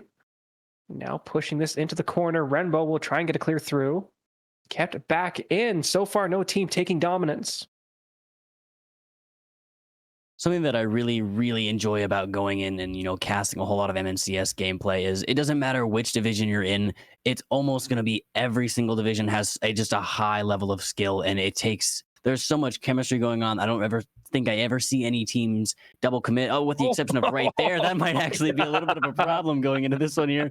But a nice clear away from Barons there. I kind of caster curse that one, but nonetheless, there's such a high level of play, and the amount of team plays that I see whenever I cast is so cool, and it's so much fun to watch and play. Like, be able to see this stuff happen. Yeah. Oh, bounce shots happen all the time. Okay. Timmy trying to collect this one here. Ball bouncing off the backboard. This shot's going to come in. It's a bit fast here. Oh, it's okay. It's on the goal line and bounced off 3 cars and somehow stays out. As Timmy will take this off the ceiling. We'll just use their flip for a musty. Oh, my land. That is way too early in the night for those. A double save coming out from Lozzy there. And then what a great transitional offense coming out from Timmy. He almost had a really, really great opportunity. I bet if he had a little bit more boost to play with, he could have had something great there. And now Lozzy trying to keep some offensive pressure going, but it gets 50 away by Wolf. And now Renbo trying to keep this ball away, but Burf going to clear this over into the Barons corner here. Another 50 comes out. It's going to drop over to the midfield and now contested by Dicey. And now once again, Wolf trying to jump up super high for this one. It drops down, but Timmy has that one red. Oh, Spurs got to pinch out their own way, though, and something we might need to talk about here, Nuko, as the shot comes in. No time for chat. Lozzy finds the bottom right corner. A really, really awkward touch there coming out from Wolf, and it looked like he might have had a great recovery from that. Just not quite. He was just a little bit too fast, actually. I was expecting him to be a little bit maybe too slow, but he was actually too fast on the recovery, and that will set them back 1 goal, but still 3 minutes left to go. A lot of time to make up, and I'm seeing, quite a lot of mistakes coming out from Barons so far. There were some double commits coming out early on, and I hope that they can kind of fix that. Oh no, speaking of mistakes, a big one here. That is some miscommunication on the goal line. Now the Barons got a 2-goal lead. Yeah, once again, just a lot of offensive pressure coming out from the Barons early on, and they're able to kind of just take the boards with them, and there's not a whole lot of great touches coming out from the Rhythm going into this one so far. It's really going to come down to how well can you touch this ball off your back wall or off your corner and just get it over the defender, like that one right there. Wolf with a great touch, getting it back over to Timmy. Try to slam it back down. A little bit of a double commit there, but Lozzy now with the ball in the corner for Rhythm's side. Gonna be a little bit awkward here as the ball slows down a little bit. Dicey's gonna take this one and clear it away. Slowing the game down just a little bit. Lozzy, it's a little bit of a scary clear, but a great read comes out from the Barons. What a free jump. That was insane. So Lozzy will get a chance here to push this off the backboard. And now carried out by Wolf. Oh, they beat in two. Not able to get it past the third, though. Burf in the corner does that, and a clear out now. Renbo trying to rotate out, leave it for Timmy to go for it as Timmy transitions into a demo play. Can't find the save, comes through by the goalpost. That shot just a little wide, and now a dribble flick high, and that is wide. Just a little over 2 minutes left to go here. Game one, Barons still in a 2-goal lead here. Shot blocked. Oh, they're getting chances, but so far no golden goals. Yeah, 3 shots coming out from Rhythm, but they just haven't been able to find the mark, and there's just been a person on the ball every single time for the Barons so far. They just haven't really been able to find a rhythm, for lack of a better word. But it looks like they're trying to get something worked out here. Wolf trying to get play out in the corner. Lozzy trying to clear this ball away, but Burf going for the contest early on.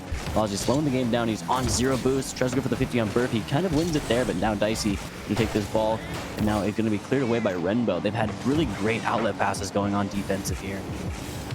Oh, and great transitions and a bump and demo plays. Oh, Burf almost getting the 50 in there. Can't.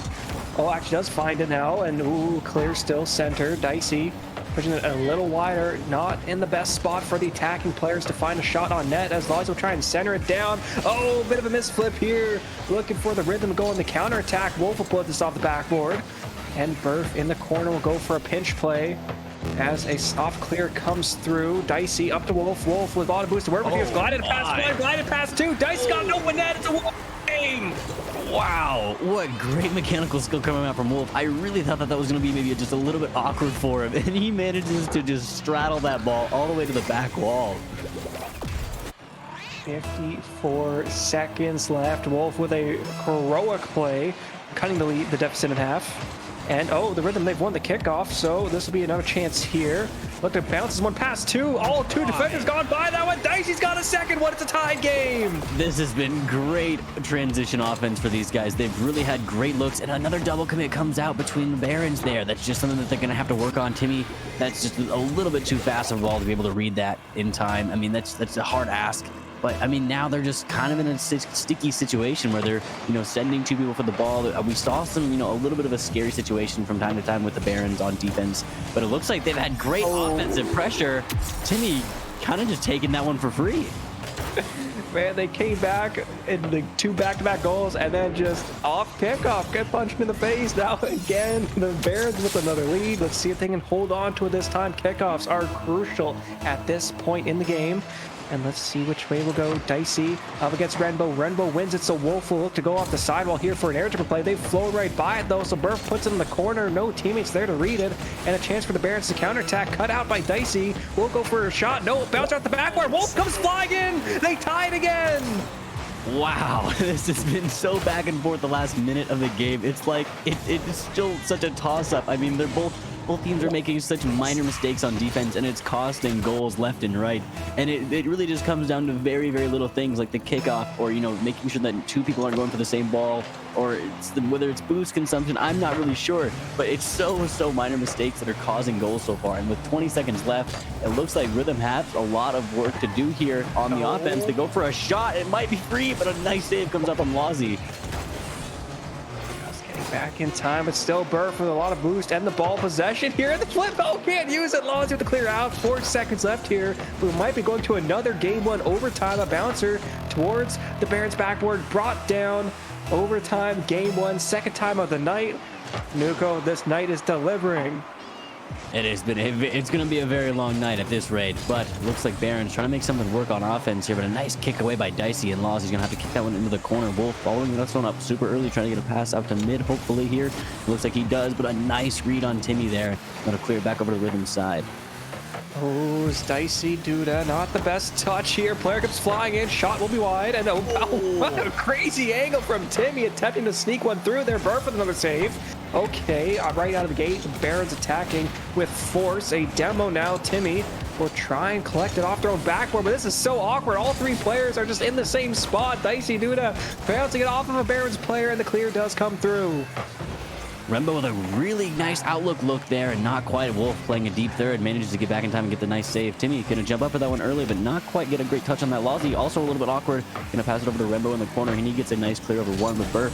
Now tries to look for a mid pass there. He looks like he might have it, but clear away from Rembo as the ball goes over to their side wall now. And Dicey do with a great 50 over to mid. Tries to get a pass over to mid, but not quite, as Timmy gets a great read on that. A nice pass over to mid, but Burf with a great defensive read on that play. Oh, the shot. Oh, Burf with another save. Wow, that shot from Rembo was sick. The save from Burf was even better. Wolf now getting at 50. The ball's going to waterfall down, though. Rembo can't get over it in time. We keep going in overtime.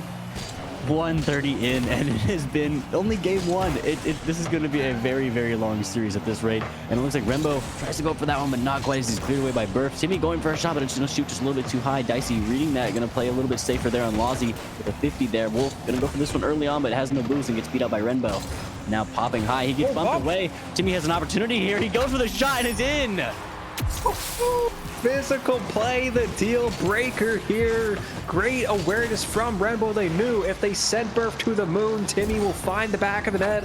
It was a close game though, Nuko. The Barons had the lead, lost it, had the lead, lost it, but they scored the crucial overtime goal and will take game one. Yeah, I mean, when it comes down to a single bump to win the entire game, I mean, 13 shots coming out from the Barons and 9 coming out from Rhythm.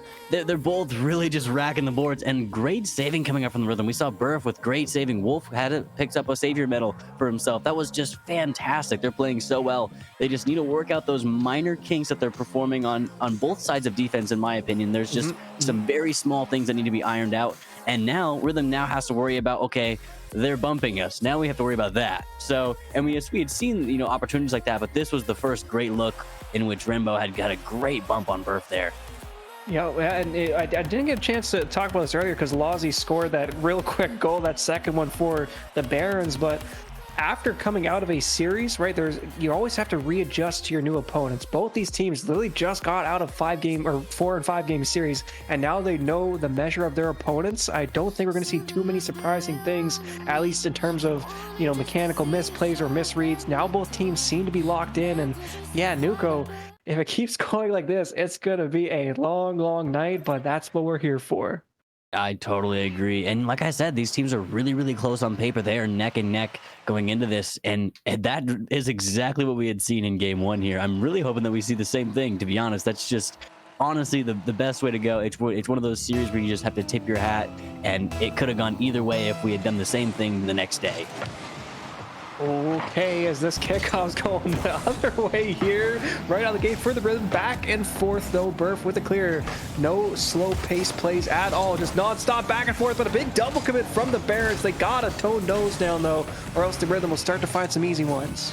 Yeah, I mean, that's just one of those things where you have to communicate there. I mean, Lozy wanted to go for that ball, but Timmy was just kind of caught in between the second and first man.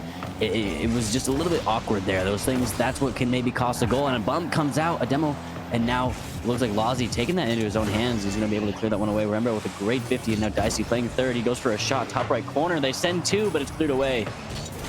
Oh, now big clear out. Oh, the third man stepped up too far. Rembo just fires it in. Great transition offense there. It looks so scary. And Burf noticing that it was a scary opportunity for the Barons. And they managed to just transition so fast. You have to make sure that you're watching. You want to watch the players just about as much as you want to watch the ball in this league. It's so crucial that you're watching the enemy team almost more than the ball. I love how Burf just stays in the turtle because damn, I got beat. Nothing I could do about that one. Almost finding the makeup goal though, and a great pitch from Dicey. Post pitch from Rembo. They are so far popping off here in the opening minute of game two, but this ball is going to be quickly turned around for the Rhythm. Rhythm finding a lot of demos than Timmy, trying to clap back, but it's becoming a lot more of a physical game in game two than we have seen in game one. Rembo not being able to find that ball on target. He passes down to Timmy. Timmy with a great 50 over to the Rhythm's corner. Has a look for a second touch, but Wolf beats him on the 50 there. Now Rembo on the wall, shoots it towards mid, and a beat Burf is going to be shooting up that one super early. Timmy trying to click that one back. Rembo with a great read on that one, but not quite on target. Wolf going to take this one over to the wall and gets 50 away by Lozy, and Burf now clearing this one away. They are just reading the ball left and right. What a turn! Great look on this ball, and a clear away by Dicey. A turn from Timmy was slick with it. Dicey getting a clutch save, keeping this within one as Another time's gone by. Okay, Wolf will put this one towards the corner, and Timmy will clear it out. Getting it past Burf, a high bouncer though, as Rambo pulls out the first touch, aiming for Timmy to go again. We'll try and send it towards a teammate. 2 cars flying by it. Dicey with the touch out. A second touch out, sending it towards a teammate. No, Timmy's there first. It's an open net. They can get the finish here. Bouncing off the crossbar. It's slow, but it goes in. One of the scariest goals are the ones that are the most open, and what a great touch. A fantastic 50. Timmy going to the gym with, I believe, 2 of them from Rhythm there, and Rembo able to slam it home, putting them in a 2-goal lead, just a little bit under 3 minutes left to go. Nice muscle play there.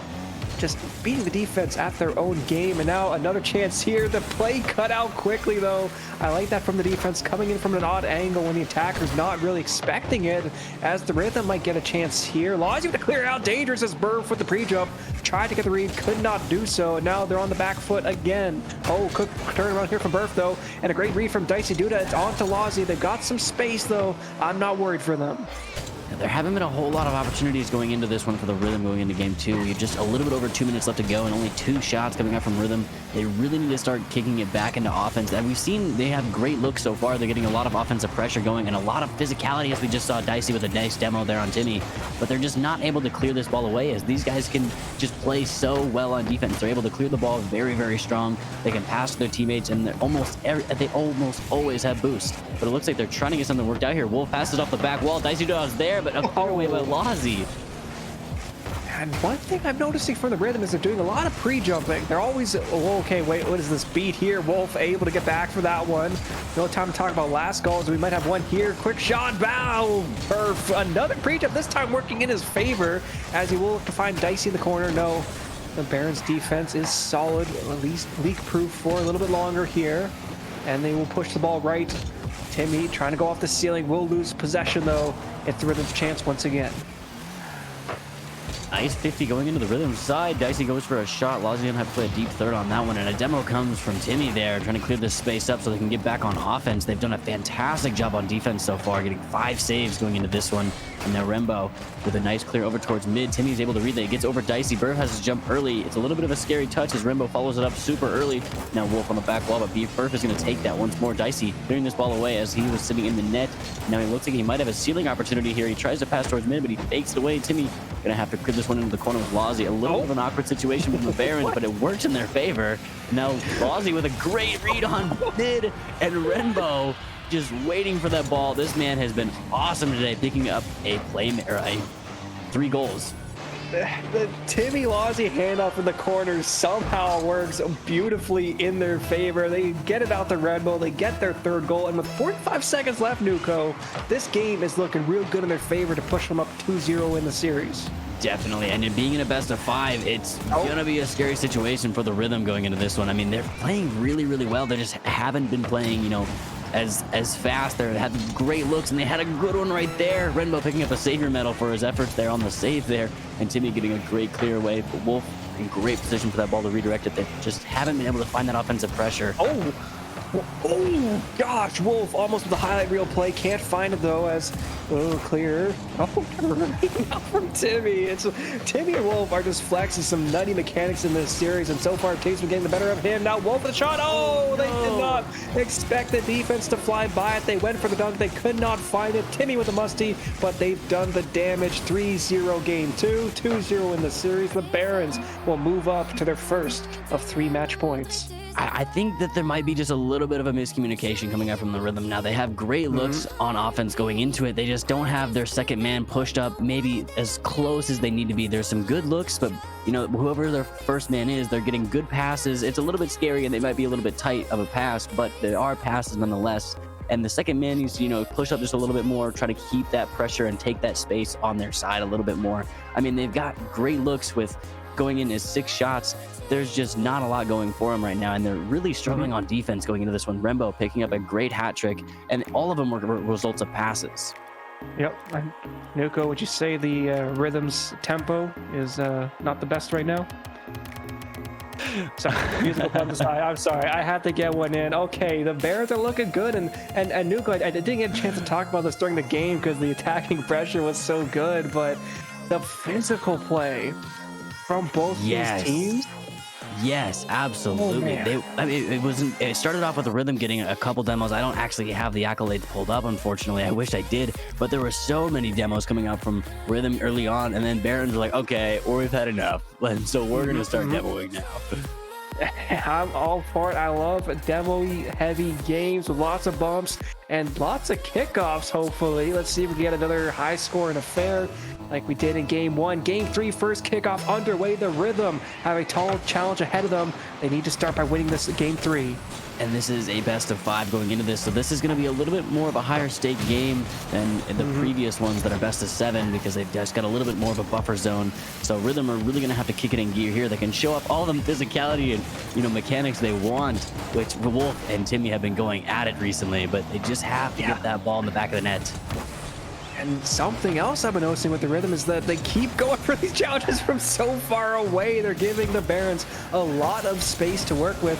If they can close down that space, play a tighter game, then maybe they can start to find some goals, because they didn't score a single one last game, right? They're on a bit of a drought themselves. Here, is this a chance? Oh, pop-up play, but Rainbow ready, waiting to clear this away safely. A lot more offensive pressure coming out. Wolf going to go for a shot, but Lozzy clears it away. Burf now trying to move the ball over to mid, but it's a little bit awkward for him, and Rimbo going to clear it away. But Dicey, as he's playing middle, and Burf with a great pass towards mid, but it shoots just a little bit far. Wolf jumping for that one, but it might be a little bit scary. Lozzy's trying to get this one cleared away, and Timmy helping him out. Going to go back over to the Rhythm side now. Timmy following this one up with a 50. Dicey been going to the gym recently. He gets a flick over 1, tries to get over 2, but Lozzy clears it away. Oh. And he gets a great read on that one. I'm not sure how he did that. He was in a great place at that right time. There. And now Timmy going for this ball. It's a great pass over to Lozzy, but not quite. We had sick reads and we had miss reads. Everything was going down to that corner here. And now a turnaround blocked by Lozzy. They've landed, they've looked for bumps, not able to find any though. As Randall comes going in here, okay, the defense gave him a lot of space and not able to find a goal. A bump on the behind of the player as Burf will turn this around, as Renbo looking to take it slow, trying to get into an air dribble transition, finding a teammate as Timmy will go for a shot, but that's too soft and the defense will be able to catch. Yeah, one thing I'm seeing from the Barons that I'm just not seeing as much from the Rhythm is that they have their first and second man playing so far up, hopefully to clear that ball away. And a little bit of an awkward touch going into that one. Dicey able to slam that one away. That angle, I actually thought this got cleared. The plat pop from Burr. Oh, that is gonna feel so good right now if you were Burr. Ooh. Yeah, I mean, especially game 2, shutout. Game 3, they've opened the scoring. As Renbo dodging a demo off the kickoff, got the flip reset, can't get the connection though. It'll come down towards Timmy, got beat themselves. Now it comes down to Lozzy, who has to beat him past 2, and a great clear from Dicey, and a great redirect from Wolf. Oh, that's Gosh. What a great outlet look there. Wolf just at the right place at the right time. Timmy was able to read that ball, but he just didn't see Wolf in time. And a great opportunity there. The third man just didn't have a great read on that either, and that'll put him up 2. Okay, this kickoff does go their way as well. Wolf with the shots, fast. Timmy putting it off their own backboard, a little dangerous as Dicey will look for Burf. Not able to find it. Halfway through game 3, Lozzy with the flip reset play here, and Wolf with the read will actually find a teammate for a little bit of a quick turnaround. These guys have done a much more fantastic job looking for passes in this game 3 here. They've done a really good job making sure that they're finding their teammates and actually getting the ball in a scary position for the Barons. And it looks like they're still trying here. A misread comes out, but it looks like Dicey's going to help them out. Lozzy clears it away, but it's a little bit scary. But clear there. Rembo just in a great place to clear that ball away over into the corner. And Timmy with a great transition offense there. Dicey going to have to clear that one away. Now Wolf, another outlet pass comes out. Hopefully he can get a 50 on it, but it gets a demo and a clear away. Okay, Dicey looking to go for here. Almost able to find it, and now off the backboard, Wolf with a follow-up shot. Lozzy not able to beat the defense. Their Barons are just trapped in their own corner, finally getting it out. Up to Lozzy with a quick shot here. Oh, that's redirect, and they brought it within 1. Wow, a fantastic pass once again, and Dicey was there for it, but Lozzy with a great redirect to clear it away right after picking up his Savior medal. And this guy has been popping off in game 3. That was a bullet of a pass and a bullet of a shot as Burf will not get the follow-up on the kickoff. An open net here. Oh, the shot is high and wide, so Dicey will drop this down back to the Barons. A game of no you. I don't want possession of the ball. I just give it away to the other team, it seems like. Kind of a crazy redirect there as the ball goes mid, but Wolf able to clear that one away. Rembo grounding it down, but looks like Dicey has a little bit of space to work with. Bumped away by Timmy as it gets cleared over into the corner now. Burf going to have a lot of pressure going into this one, though. And now Rembo jumping up so much earlier than Burf, going to able to clear that one away. Wolf playing the deep second here. Gets a nice touch over into the corner. The third comes out, but Burf able to rotate back in time. Lazi has a touch on the ball. Now it gets cleared away towards mid. They're slowing the game down a little bit. A double commit comes out from the Barons, and that might open it up, and it does. No, tragedy here in the closing minute of game 3. A double commit, almost a triple commit, as like Timmy was like right beside them trying to get into that passing angle. All 3 players from the Barons could do nothing but watch as the Rhythm take a 3-1 lead with 51 seconds on the clock. It's just one of those situations where you're trying to keep the pace of the ball up, but maybe you just don't have any boost and you want to get this ball away. You're maybe just like a little bit scared. You're down 1. You really want to keep that offensive pressure going back again, and you end up getting caught for it, and that they're going to get punished in this league. It's just not allowed to happen. No, neither was Burf's little solo play there. That could have been pretty cool. Fortunately, the touch was wide. Either way, though, when you have this kind of lead, you just need to keep it going here. Pass across the goal line, not able to get finished as we pass the 30-second remaining mark. Lazi in the corner tries to get it past Burf, and now Rembo jumping up to this one early on. It's a huge ass with 10 seconds left. Wolf clearing this one away now, going back into the other side. Timmy playing on the wall here. He tries to get a nice clear over Burf, and he does, but he's going to have a little boost to try to clear this one away. Rembo going to help him out here, and as the clock ticks down to 0, a demo comes up from Timmy, and Rhythm are going to take game 3. A pretty solid game 3 win at that. It was back and forth for portions of the game, but looking at those shots, 11-3, the Rhythm. Yeah. They got looking pretty good here.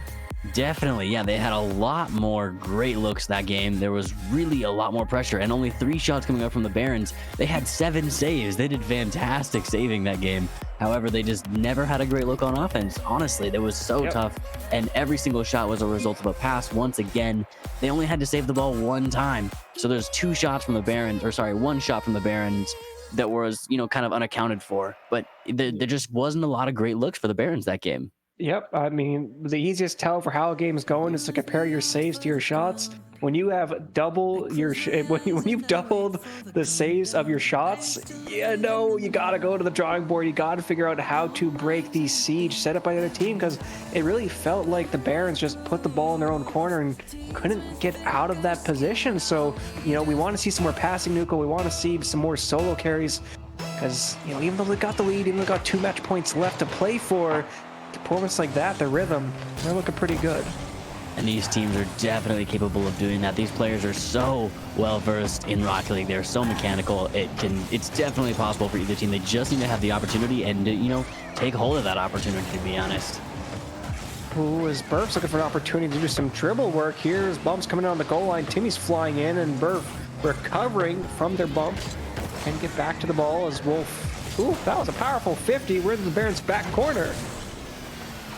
A great low 50 for Rhythm, and now Timmy a little bit awkward here. He passes it right to Burf. Burf throwing it off the back wall. Rembo throwing it into the corner. And now double commit once again. Wolf having a lot of mechanical skills so far. He tries to get this one snuck in for a doomsday dish, but Timmy clears it away.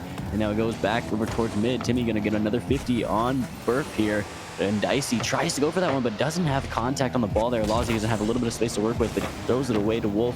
And a nice 50 comes up from Timmy. Lazi throwing this one once again away, trying to keep possession of the ball. And Wolf clears this one super deep over to the third. Now Timmy once again has that space to work with, gets it over Burf, and now once again Wolf clears this one away. Can I just say, by the way, Wolf's decal's throwing me for a loop. He's on the blue side, but he's rocking some kind of red, white Gen G decal. It is throwing me for a loop as Wolf will go for a wide shot here. Bit too wide to be of any danger. Almost find a demo, though, as the beat comes through. Not able to get it in the blue half for too long, though. It's Burf with a quick shot here. Bouncing hot. Oh, that was dangerous. That was a great opportunity there. They just couldn't make contact with the ball. And yeah, this decal is definitely confusing me just a little bit as well. I know. But a lot of boomer ball coming out from both teams so far as we hit the 2-minute mark. Oh, another demo. Wow, okay. Physical play is ramping up. No shot, though. Timmy with a pinch out. Might be a bit too heavy to work with.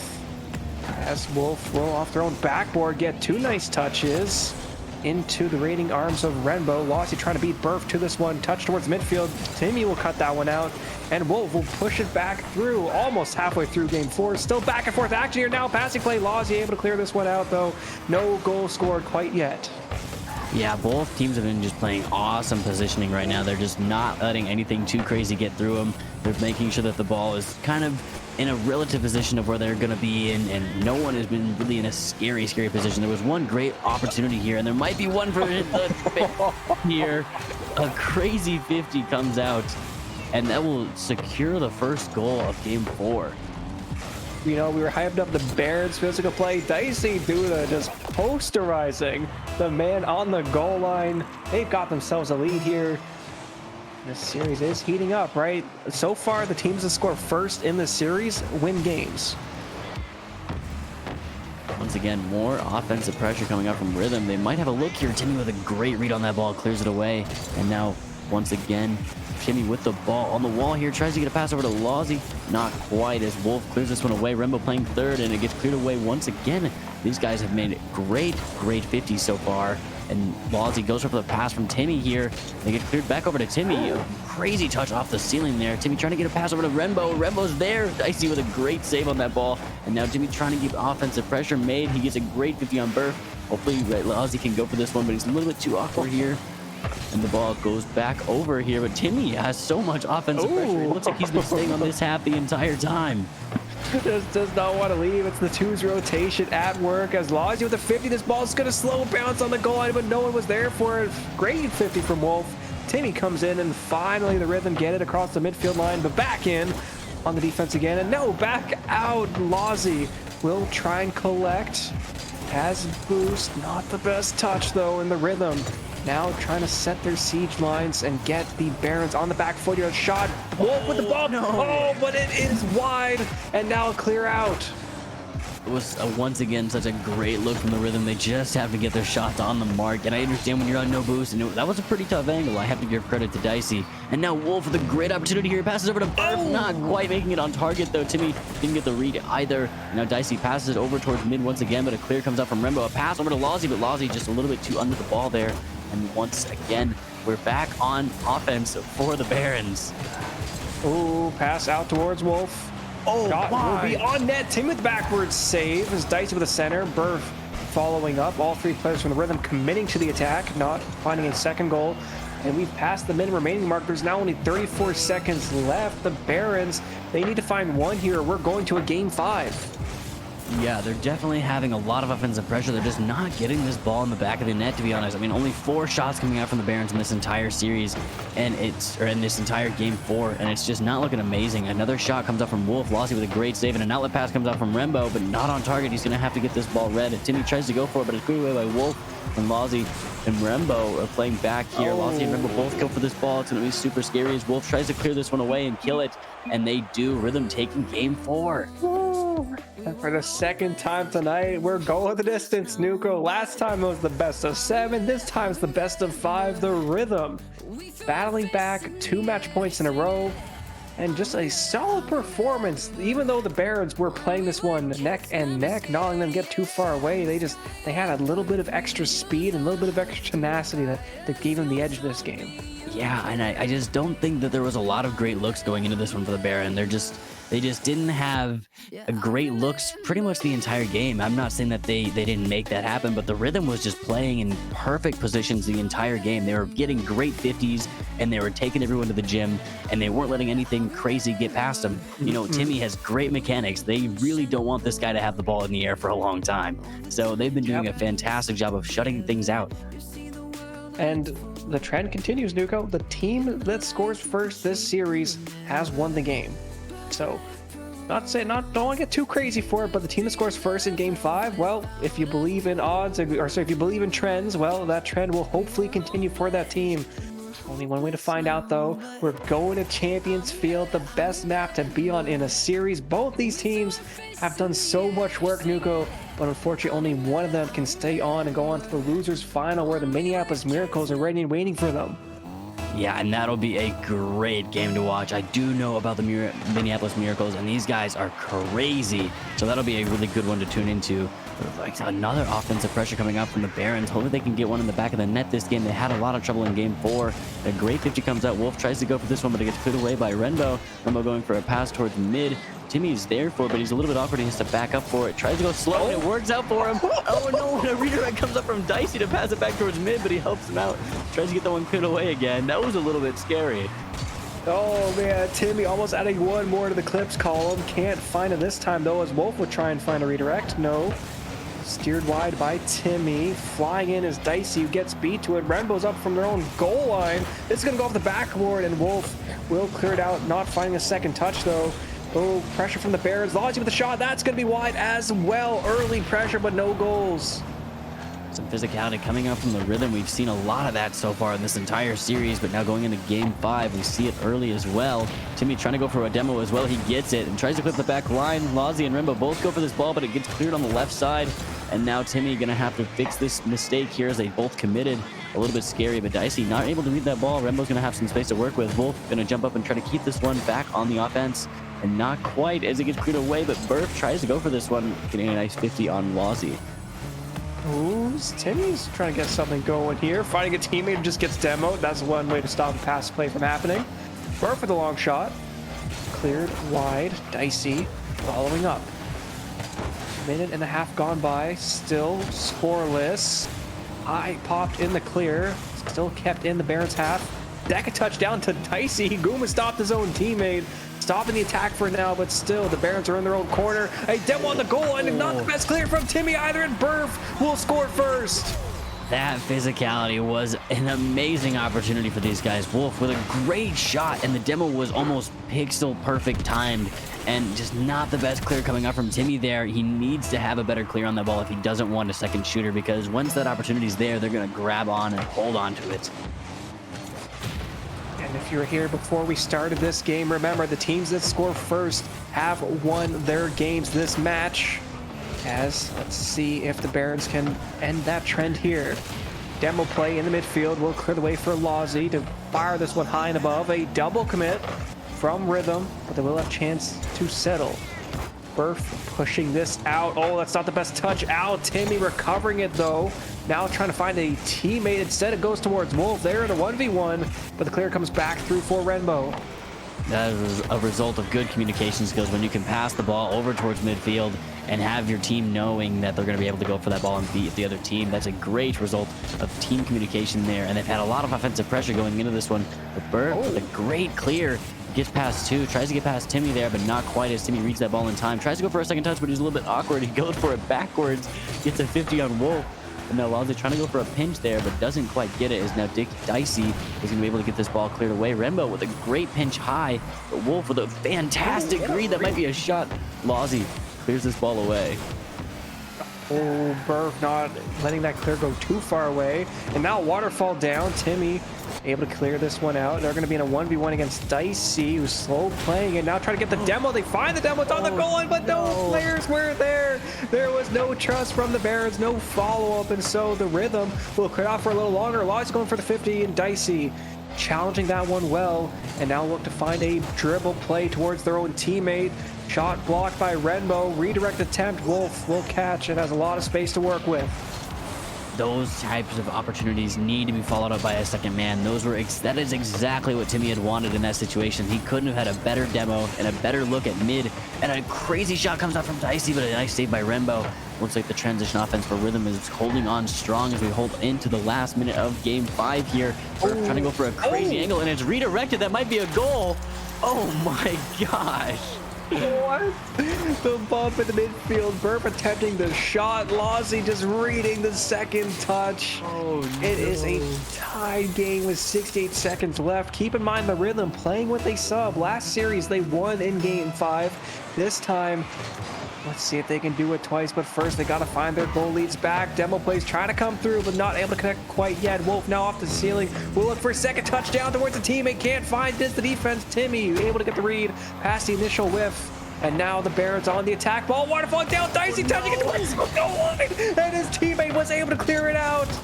That is such a scary situation if you are the Rhythm right now. And 45 seconds left to go. They have to hold on to this defense if they want to keep this going for them. A double commit comes out as Wolf clear this, or Burf tries to clear this one away.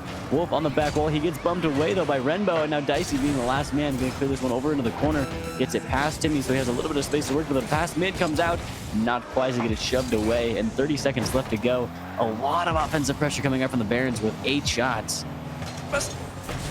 Dangerous Wolf able to get there again. The attacking pressure from the Barons, not expecting the whiff. Speaking of whiffs, double whiff at that. Renbo pushing this towards their corner. 14 seconds left to go here now. 9, 8, 7. Timmy will try and find a teammate. The pass is awkward though. Renbo will center it. This is going to be a high pop off the backboard. Can Burf get the read or can Renbo finish it? They get the read. The clear is out there. The ball comes down. Overtime game 5. This is exactly what you would want in a very, very tight matchup. I mentioned that these guys were tight on paper, and we are seeing game 5 overtime. I mean, it doesn't get more perfect than this. Oh, as Lozzy looking to beat Wolf here. Not the best catch. Oh, it's on the goal line. Timmy will push this one high into the corner again. Center attempt number 2 cleared out by Wolf. Center attempt number 3 cleared out by Dicey. This time it's a 50 though. Still not in the best spot. Finally the Rhythm pushing us out. Lozzy touching it down towards their own corner. And a chance now to get something going once again.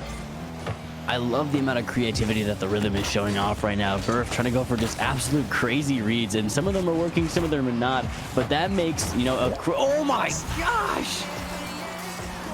Oh, flying in. We hyped up the mechanics this whole time. And when it matters most in overtime, they will find their own read off the crossbar and go to the lower finals. Oh my gosh, Wolf gets the flip reset off the back wall and then pinches it down into the bottom right corner. What a read there from Wolf. That is, oh man, the mechanics we've seen tonight, Nuko, have been insane. Oh my. That is a way to end a best of 5 series, if any way to end it. That was amazing. And with a sub, the Rhythm have again won another game 5. They are now top 3 in the Challenger division. They've got themselves a trip with the Minneapolis Miracles, Nuko. Again, the Rhythm performance, they were down 2-0 to start this series, and then they battled back and closed it out with some heroics in game 5. Yeah, that was really, really back and forth. And, you know, we had saw Rhythm. You mentioned that if you're a fan of trends, that's kind of what you're expected to see. And in that case, you were right. They did a fantastic... They did a fantastic job keeping a lot of pressure. There were so many demos coming out in Game 5, and they really, really managed to step that one up. And it wasn't looking too good for these guys going into Games 1 and 2, but they really, really stepped it up and really adapted going into Games 3 and 4. They showed tenacity, the ability to reset when it matters most, and now they're going to the lower finals where the Minneapolis Miracles have been ready and waiting for them. So, Nuko, thank you for joining us. This is your last show on the desk, but guys, please do not go anywhere. When we come back, the lower finals will be going on. Nuko, close us out. All right, guys. Well, once again, thank you so much for having me on. Cicero, thank you as well. You're a fantastic guy. And, you know, make sure to stay tuned. It's going to be a very, very good one. And we will see you guys in 10-15 minutes.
the feeling of walking through these streets like they're mine.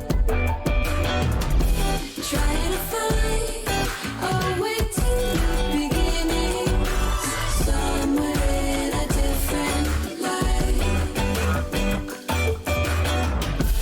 I just wanna get to know brighter lights in Tokyo. Somehow hear it whispering that could be the one you're missing. I just wanna get to know brighter lights in Tokyo. Somehow hear it whispering. I could be the one you're missing.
Hello, everybody, and welcome back to the MNCS Challenger Major 1 Championship Week. Grand Finals tonight, and I'm getting to be joined by another caster. This time it's JTZ. Joseph, how are you doing tonight? Oh, I am doing great. Excited for these matchups as we narrow down to the finals. We've seen a lot of Rocket League tonight. A best of 7, which went all the way. A best of 5, which went all the way. And now we have two teams that we have seen both tonight, but have had two completely different stories so far. If I remember correctly, both of these matches going forward, both these final series are both best of 7. So we got some long rides ahead of us. We definitely got a lot going on right now. So really excited to kind of see how things continue to play out. There's a lot of good things at hand here, and it's just really exciting to be in the driver's seat and, you know, be able to cast these matches. Yeah, you'll get to see a teaser what the finals looks like. Rhythm coming down to the lower final from the winter final, Rhythm coming up to the lower final from the lower semifinals, just took down the Barons 3-2 in a reverse sweep, and the Miracles, who just came down from the winners final, got almost reverse swept by the Inferno. So two teams, two completely different stories, and definitely the Miracles, a huge chip on their shoulder. Absolutely. And let's see what happens here. I mean, we got some banger teams coming up here. Stewie, DeCarlo, and Brando Orlando. And on the flip side, for the Rhythm, Burf, Dicey, and Wolf. I mean, I'm pretty sure some of these guys help run this league. So on either end, we got some guys that are going to be either happy or unhappy at the end of this, no matter what. But I know I'm ready for the action. How about you? I mean, what do you think is going to happen in this matchup? In this, do you think it's going to go? We're going to see another another 7, or what do you think is going to happen here? Well, I don't know if my voice can hold out for a full 7, but I think it's possible. I mean, the Miracles looked really good, and they were 1 game away from playing being in the grand finals, but they're going to have a little bit of they're going to be coming off a little bit of a break, right? The Rhythm just got fired up after a reverse sweep, so I could see the Miracles, dropping the first couple games, and then the Rhythm, the Miracles drop the first couple games while the Rhythm maintain the momentum, and then starting to battle back. So I think these first couple games are going to be the biggest tell for us how this series is going to go. Absolutely, and I'm finally in the right lobby, it looks like, and I'm ready to go. I mean, for me, I'm looking for another best of 7, honestly, Cestero. To me, it seems like, every team tonight is just willing to go the distance, a little 1-2 punch back and forth, and it just feels like it's some of the battles set for the ages right now. And, in MNCS, this is what it all narrows down to. These are those teams that have really been showing up and showing out time after time. And like I said, that reverse sweep, or what was that, a reverse sweep in Series 1? So it was kind of right. They were down 3-1. The Inferno were down 3-1, and then they won 3 straight. So, pseudo reverse sweep. Okay, so kind of, sort of. So, yeah. I mean, that's a lot of momentum coming out from that end. I mean, if you look at it like that, I mean, either one of these teams could, you just don't know. Like, I'm really at odds right now, but I do think we're going to go the distance. I think, I really think that, I think the Rhythm are going to come out on top. Honestly, that's just a guess here. I know, but they are called the Miracles for a reason. That's all I'm going to say. So let's get into the action. Yeah, let's get into the action. And 2 players to watch out for, Joseph, for those just joining us. Stewie in the series against the Inferno. Monstrous performance, almost bringing the team to the grand finals. And for the Rhythm, it's Wolf, who had that overtime goal in Game 5 to get them here. But let's talk about this game, because it is underway. DeCarlo has possession. I know we talked about how Bladat was substituted in last week playing, and this week you obviously have the full team, full potential for the Miracles. That's actually kind of one of the reasons why I'm kind of leaning a little bit more towards the Rhythm, is I feel like the Miracles are a little bit, the Miracles are a little bit more at odds right now. That, kind of not having DeCarlo there last week, having Bladat kind of in place, it kind of throws things off. And, the Rhythm have just been pumping, they've been pushing, they've been kind of moving, through the rhythm of the motions that they need to really get to where they need to be. And it seems like they're in a good spot right now. And I think that overall focus and consistency is what can really push them through. Yeah, I mean, especially in these long series, focus and being able to have the stamina to keep going game after game is very important once you start reaching the later games. So let's see, because, Miracles coming off a break, Rhythm coming off of a Game 5. 2 different levels of energy for certain, as it is very back and forth, though. I was a little worried about the Miracles. I was saying maybe they'll come in cold. So far, not too worried here, but that pitch is going in on net. Perfect. Able to get back in time. DeCarlo opens the scoring with a cross-map pinch. You know what, Sarah? I think I might just let you finish this, Cass. I'm just going to put my foot in my mouth. DeCarlo's like, bro, you don't know what you're talking about. This league is the one league that I swear I can't say anything without the players telling me I'm wrong, and I'm fine with that. Keep showing me up, because we're here for high-level Rocket League. Please don't leave me, Joseph. This is the 13th game of the night that I'm casting. My voice will hold on. Anywhere, I promise you. It just sucks when they keep on proving me wrong, but it feels so right. Feels so right. It's Stewie with a great shot. Wolf with the save, pushing us toward third corner. DeCarlo trying to find the center, and now cleared back out. Stewie with a huge beat, though. Burf getting back in time barely and putting off their own backboard. Non-stop with these teams, Joseph. Man, with beats like that, and then also, if you didn't notice that boost steal that happened in front there, the Miracles are bringing out a little bit of different focus here, and as I say it, Stewie puts it on in. I was so worried for them. I really thought they'd be cold, but now they've scored 2 in a row here. A quick transition. Nice little passing play. The Miracles look like they haven't skipped a beat since the Winners Finals. Brando Orlando understands his assignment. He is there to help assist the team right now. He is there to do whatever he needs to right now. And he's putting the ball right where they need it. And they got the lead, 2-0 right now. A little under 3 minutes, on the clock still.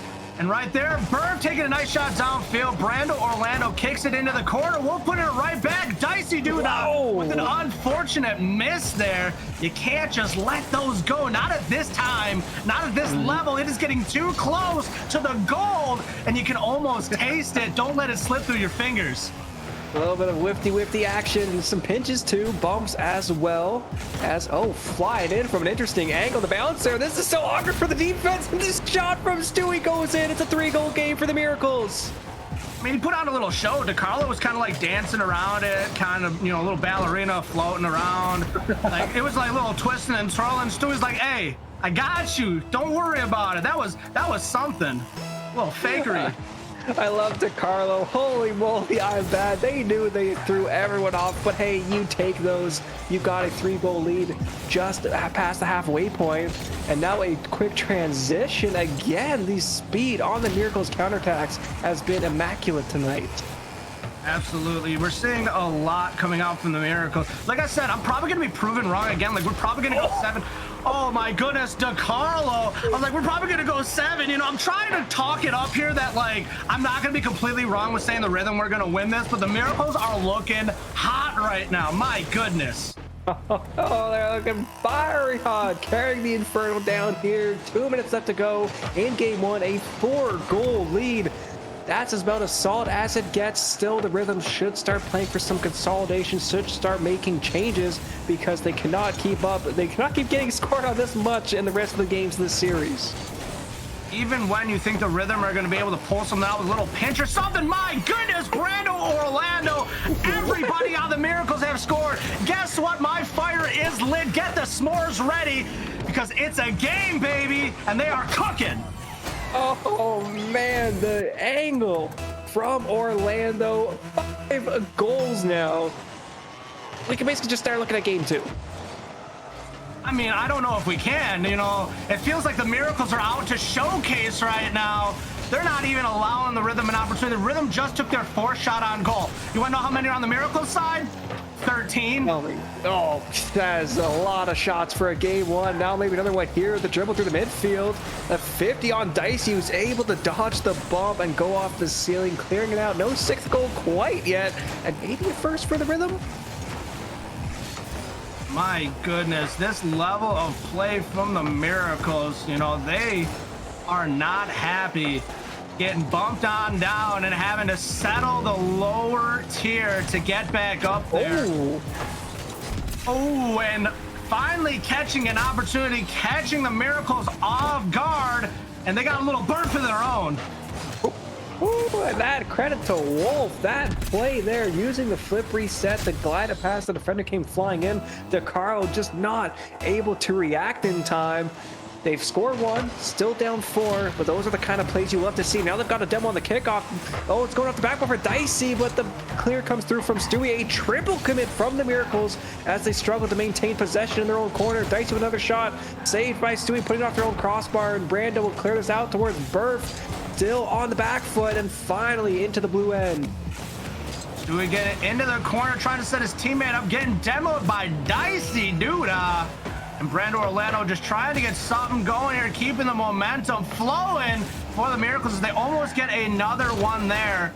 My goodness, almost every single player on the field for the Miracles has had 5 shots on goal. This is a showcase like none other that I did not expect to see coming out the gate from the Miracles. They understood their assignment. They're riding it through as time continues to tick on down. 2-1. We are seeing 0 on the board, and we are officially at game end. Miracles taking game 1 of this best of 7. As we said earlier, the rest of these series are best of 7 going through the remainder of the night. My goodness, what do you have to say about that, Sir Sarah? That was a matchup. Yeah, again, I said it in the game, my doubts have been answered. I was so worried for the Miracles. It's so easy coming off of a long break to drop the first couple games in a series while you get back up to speed, but the Miracles, no time for that. 5 goals before the Rhythm could even mount a single response. If they keep up that pace and the Rhythm don't make changes and keep giving the Miracles the space to cook like they've been doing and so far, then this is going to be real quick best of 7, Joseph. Yeah, I mean, it does look like it could, in fact, be quick work. You know, let's not just get too ahead of ourselves. Remember what point we are at. This isn't the beginning of this tournament. This is darn near the end. We are now really, really close to the finals.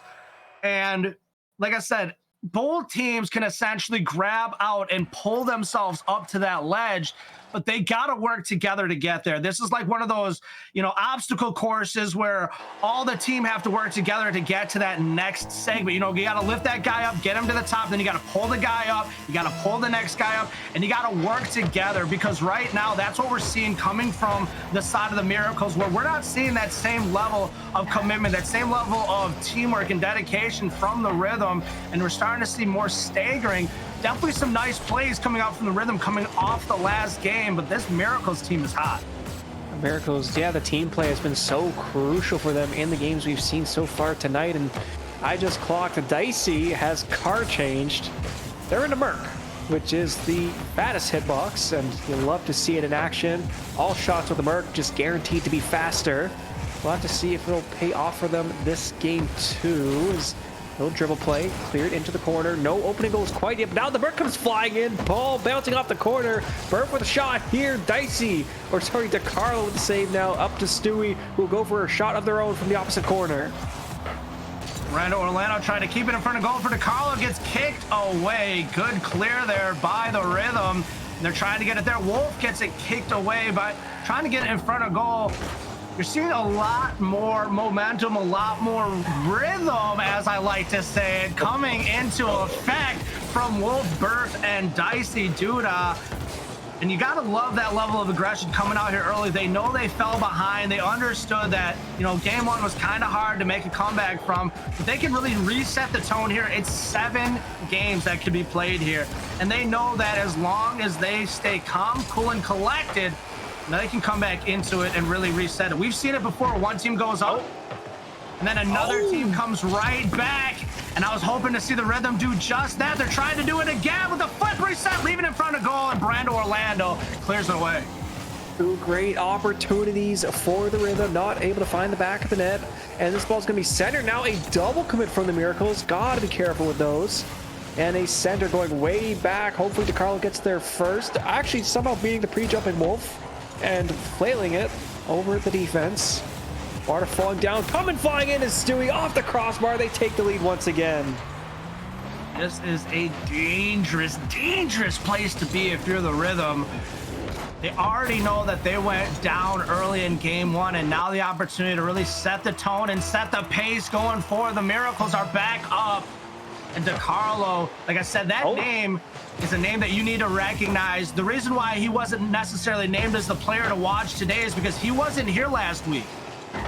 But we know what they are capable of doing, and DeCarlo is showing just that out there on the field, giving Stewie an opportunity to kind of lay back and play a little bit different role right now, which is being able to create this defensive wall, being able to create this pressure that's slowing down the tenacity that the Rhythm has thrown out since this match started. Chaotic. Okay, redirected 10 by Stewie, steered high, caught by Burf, and now with a bump on the first player. Time for the Rhythm to work with. A pop past 1. Wolf will look to pop and pass 2 here, and Stewie muscling up there, winning the 50, clearing it out now. All that Merc and no toothbrush. No, I'm just joking, but for real, all that Karn still not able to get it past the defender. They are stunning them, and once again, DeCarlo coming from deep. To be fair, I don't think DeCarlo contributed too much here except for the demo, because they are just flying out of the net and their teammate found them. Brando Orlando giving DeCarlo the complimentary goal. I guess I didn't quite see that one. I got to give respect to, we'll correct it. We'll go Brando Orlando. We'll take that back real quick. Yeah, I mean, DeCarlo did get the demo. Physical plays are crucial, especially against the Rhythm defense, which was so bulletproof against the Barons, which the Miracles have found a lot of holes to work with. And now a pre-jumping play here. They are starting to mess around a little bit too much, considering it's only a 2-goal game with 100 seconds left. It's only worth it if you get a hat trick to Carlo. I don't want to hear it. Well, have we seen a hat trick yet? I'm not quite sure. Here's balls come out the sidewall. Wolf with a shot wide, and now it's a 2v1, and they bumped each other. The Miracles again, Joseph. I'm real worried they're starting to goof off too much here as the ball flies across the Rhythm goal line, and Brando can't get the finish. Yeah, I don't know if I would necessarily call it goofing off, but they're definitely not focusing the way that they need to. They need to start strategizing a little bit more in accordance, I guess is what I'd like to say. It just seems like they're kind of whiling on some of their approaches, and they're not very structured, I guess is what we'll say. You know, at this level, you got to be oriented in the decisions that you make. You have to be, you know, very particular with your movements, and you can't just, you know, as much as, you know, I'm the common flailer out there, you know, you can't be flailing. Yeah, and I'm still tracking a lot of double commits for them, though. Yeah, I know they're winning this game, but they gotta really iron those out, because when you're looking at the Grand Finals, looking at the Inferno, they will punch those. So the Miracles, with 30 seconds left, hoping to close this one out. Let's see if they can clean it up just a little bit here. Looks like we have 9 shots on goal for the Rhythm into a comparison of 7 for the Miracles. Even though we're seeing more shots on goal for the Rhythm, it's not equating to the deciding factor of what is, you know, winning. And right now, looks like the Miracles are going to go off one more. I mean, it's looking like the train has, you know, left the station, and it is starting to get towards its first quarter mile of the stretch, because the Miracles are definitely starting to move away with it a little bit further. It doesn't mean the train can't be stopped. I mean, I live in Wisconsin. We just had a train derail just recently, you know? I mean, it's become a common factor here in the United States, where trains just keep on falling off the tracks. But, you know, with all seriousness, though, you know, the reality of it is the Rhythm can still come back from this. We definitely know that they're competitors. We know that Wolf can definitely steer the troops in the right direction.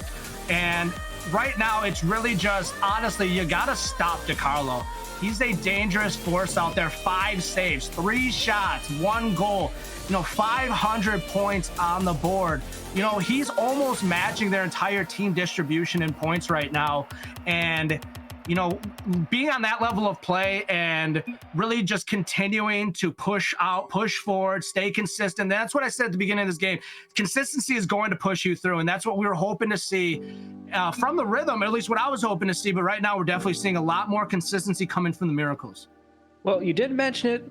The Rhythm actually outshot the Miracles here 11-7. So even though it's a 2-game series for the Miracles, the Rhythm were pretty strong last game. So they're not out of the woods. Sorry, their series is not over yet. They can certainly battle back, especially if the Miracles keep up that tomfoolery. I know you didn't think it, Joseph, but I want to see squeaky clean Rocket League from the Miracles. Let's see if they can bring it here. Game 3 underway. Absolutely. And, like, I mean, I'm just trying to, I guess, give them a little bit of benefit of the doubt. They know what's at hand here. So I guess when you're at that position where you know you're up a little bit, it's kind of, I won't say it's not excusable necessarily, but it's a little bit forgiving to be able to try a thing or two.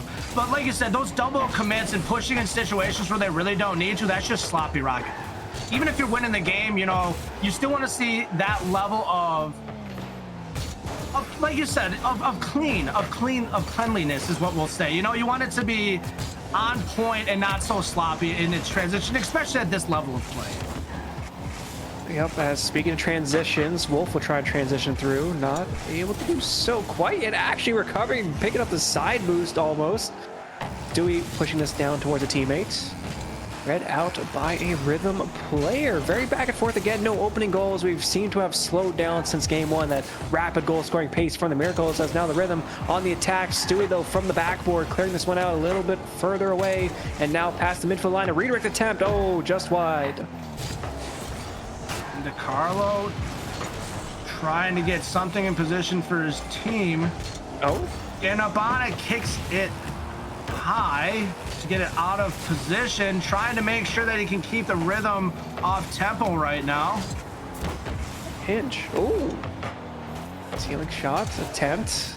Also a little bit wide. I like the Pondo Joseph. Keep, teams in MSCS, very good to very easy to kind of poke fun of, and great names too, great orgs as well. It's a great community to be in here. Let's talk about the shot here. Oh, that is just wide. Oh man, this game 3 is a nail biter. I mean, not even just are the team names good, but some of these players' names are just really on point. Come on, like Brando Orlando, that is a clean great name right there. Dicey Duda on the flip side, like, come on now, these are some classics. I mean, we got one guy in the league, his name is Baka! I love it. I love Makai. He's a great guy, and yeah, the names of the community always so fun to watch. And everyone for tuning in. As get the goal scoring pace slowing down, we can kind of get a little sentimental. Talk about some of the slower parts. There's no goals at the halfway mark. Joseph, this is looking good here, but that's the first one. We've spoken into existence. DeCarlo finds the back of the net. Hey, I'm not the one that did it this time. That's all I'm gonna say. I stayed quiet, guys. Hey, everybody in chat, remember, I stayed quiet this time. He did it. It wasn't me. You're like, oh, it's slow, nothing's happening. And guess who wakes up once again? Surprise, surprise, DeCarlo's in the house. Speaking it into existence, the best thing you could do as a caster, as Brando missing the touch in the midfield, Stewie getting the 50 back towards their own end. Not the best touchdown in a demo attempt. Redirect from the corner. What a crazy angle from Wolf! Not the first time we've seen Wolf take one of these crazy angles, finds it, and look at that. Brando Orlando trying to kick it out of position, but unfortunately Wolf found that angle and calculated, puts it in. Ooh, tight angle, great shot from Wolf. They've got it off the kickoff. Might they get a second touch here? They do with the 50.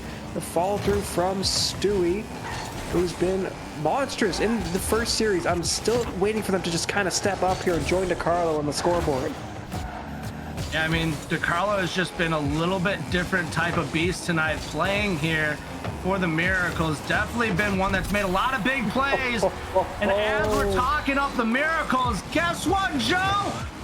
You got to talk up the rhythm now, because there is a beautiful shot there by Burf. Wow, Wolf, then Burf, both stepping up, and for the first time this series, the rhythm will grab a lead. My, oh my, this is the type of Rocket League that you want to see. The Rhythm are waking up. The Miracles are no longer running away with it. The train is starting to slow down. It looks like the Rhythm have found their own pace, and they're starting to move along with it. Play your tune! Burf finding that angle. There we go! I saw it. I lost my headset and everything. That was clean. Yeah, Wolf draw down both defenders here, and Burf able to just fire this one in. Actually, I think Wolf Goomba stopped the defender while he was flying down from the backboard. Great play there, setting up the teammate for success. And with 90 seconds left, a 2-goal lead, might even be a third here. Okay, but with the 2-goal lead and 90 seconds left, Rhythm are looking to take game 3. All in the corner, Wolf with the reset, trying to get something fancy set up here. Brando Orlando just kind of holding tight there. Stewie trying to drive it downfield, doesn't have anything in the tank right now.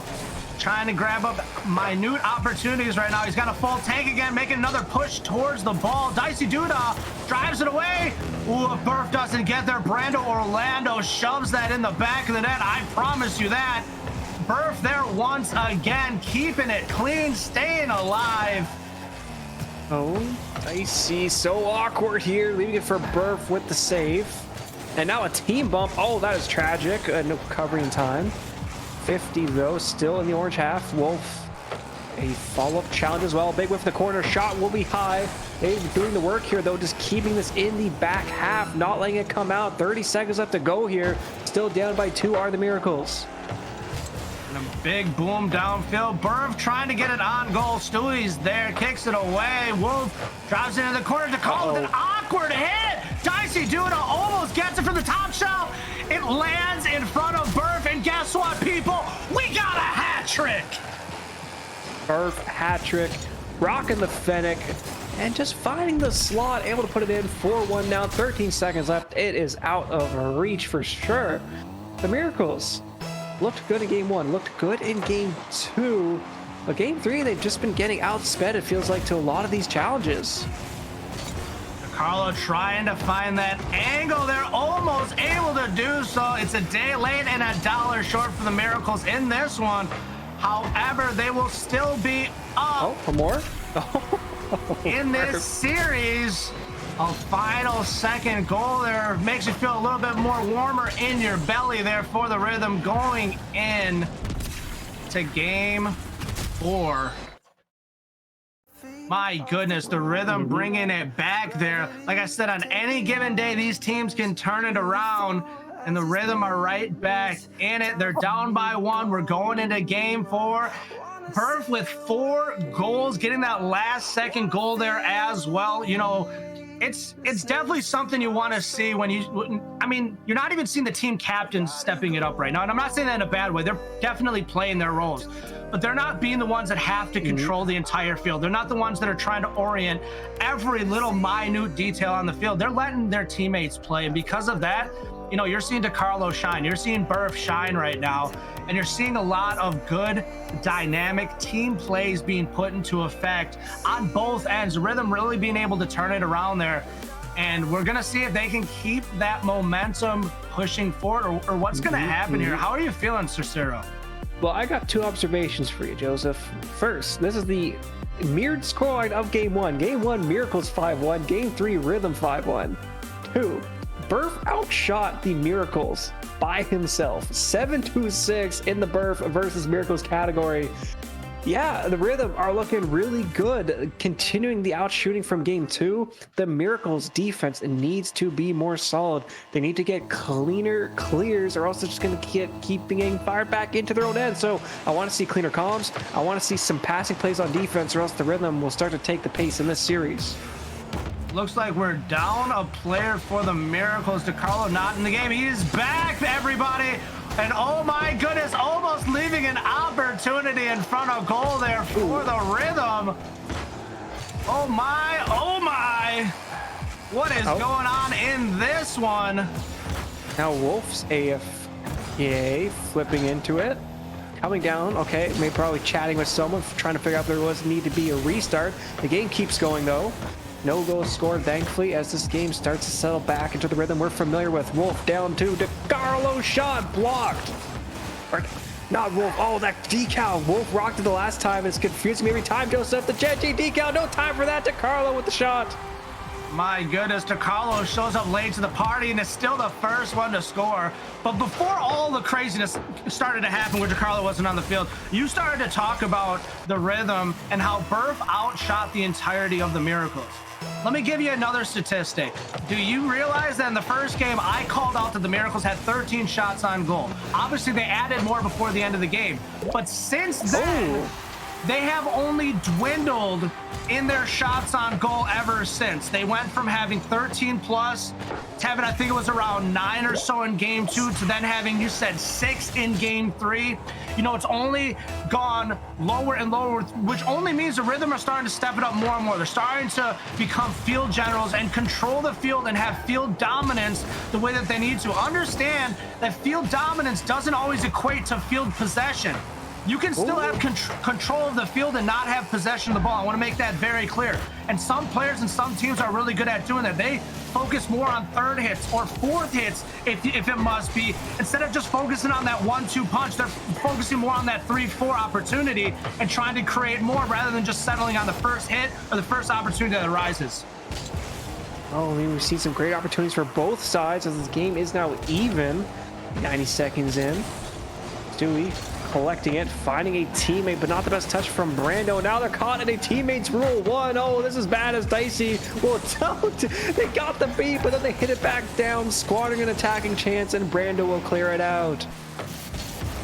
Big boom downfield. Stewie meets Wolf right at his hood. Stewie dropping it down to DeCarlo. Wolf right on the back wall to get it and tries to clear it away. Brando will in with an awkward angle, but a nice save there by Dicey Dude. Well, it doesn't even register as a save, but a nice clear there by Dicey Dude, I should say. Brando Orlando taking off the sidewall, trying to find a way to set up his teammate, but Wolf jumps all over the opportunity, trying to get another one here. And Stewie kicks it away. Brando Orlando with the continuation. DeCarlo shot on goal, and Burf kicks it into the corner. Stewie with another one. I wish I could stop talking about there's so much action on the screen. My goodness gracious. Dicey Duda, you are keeping it going. Oh, the attacks, but a double commit from the Miracles. That'll leave a chance for the Rhythm to counterattack. Ball bouncing off the ceiling. Let's see, Dicey. Oh, the read from DeCarlo back. Oh, he passed it to the opposition, and so Burf will punish that. Burf, once again, we've heard it once, we heard it twice, we heard it upwards of 4 times in game 3. But guess what? It's game 4. We're gonna hear it again. Burf with that shot on goal, and the Rhythm looking to bring it back 2-2 in this series. Can they do it? I think they can. Well, 2:20 on the clock. Plenty of time for the Miracles to find a response. Pinch ball. DeCarlo looking to dribble it. A touch is heavy, though. Giving it away now in the corner. Finding a teammate. Brando up here off the backboard. Oh, the second touch was just wide, but Stu will push this through. Shot here wide. Oh, they flew right over it. It's a Wolf will clear it out.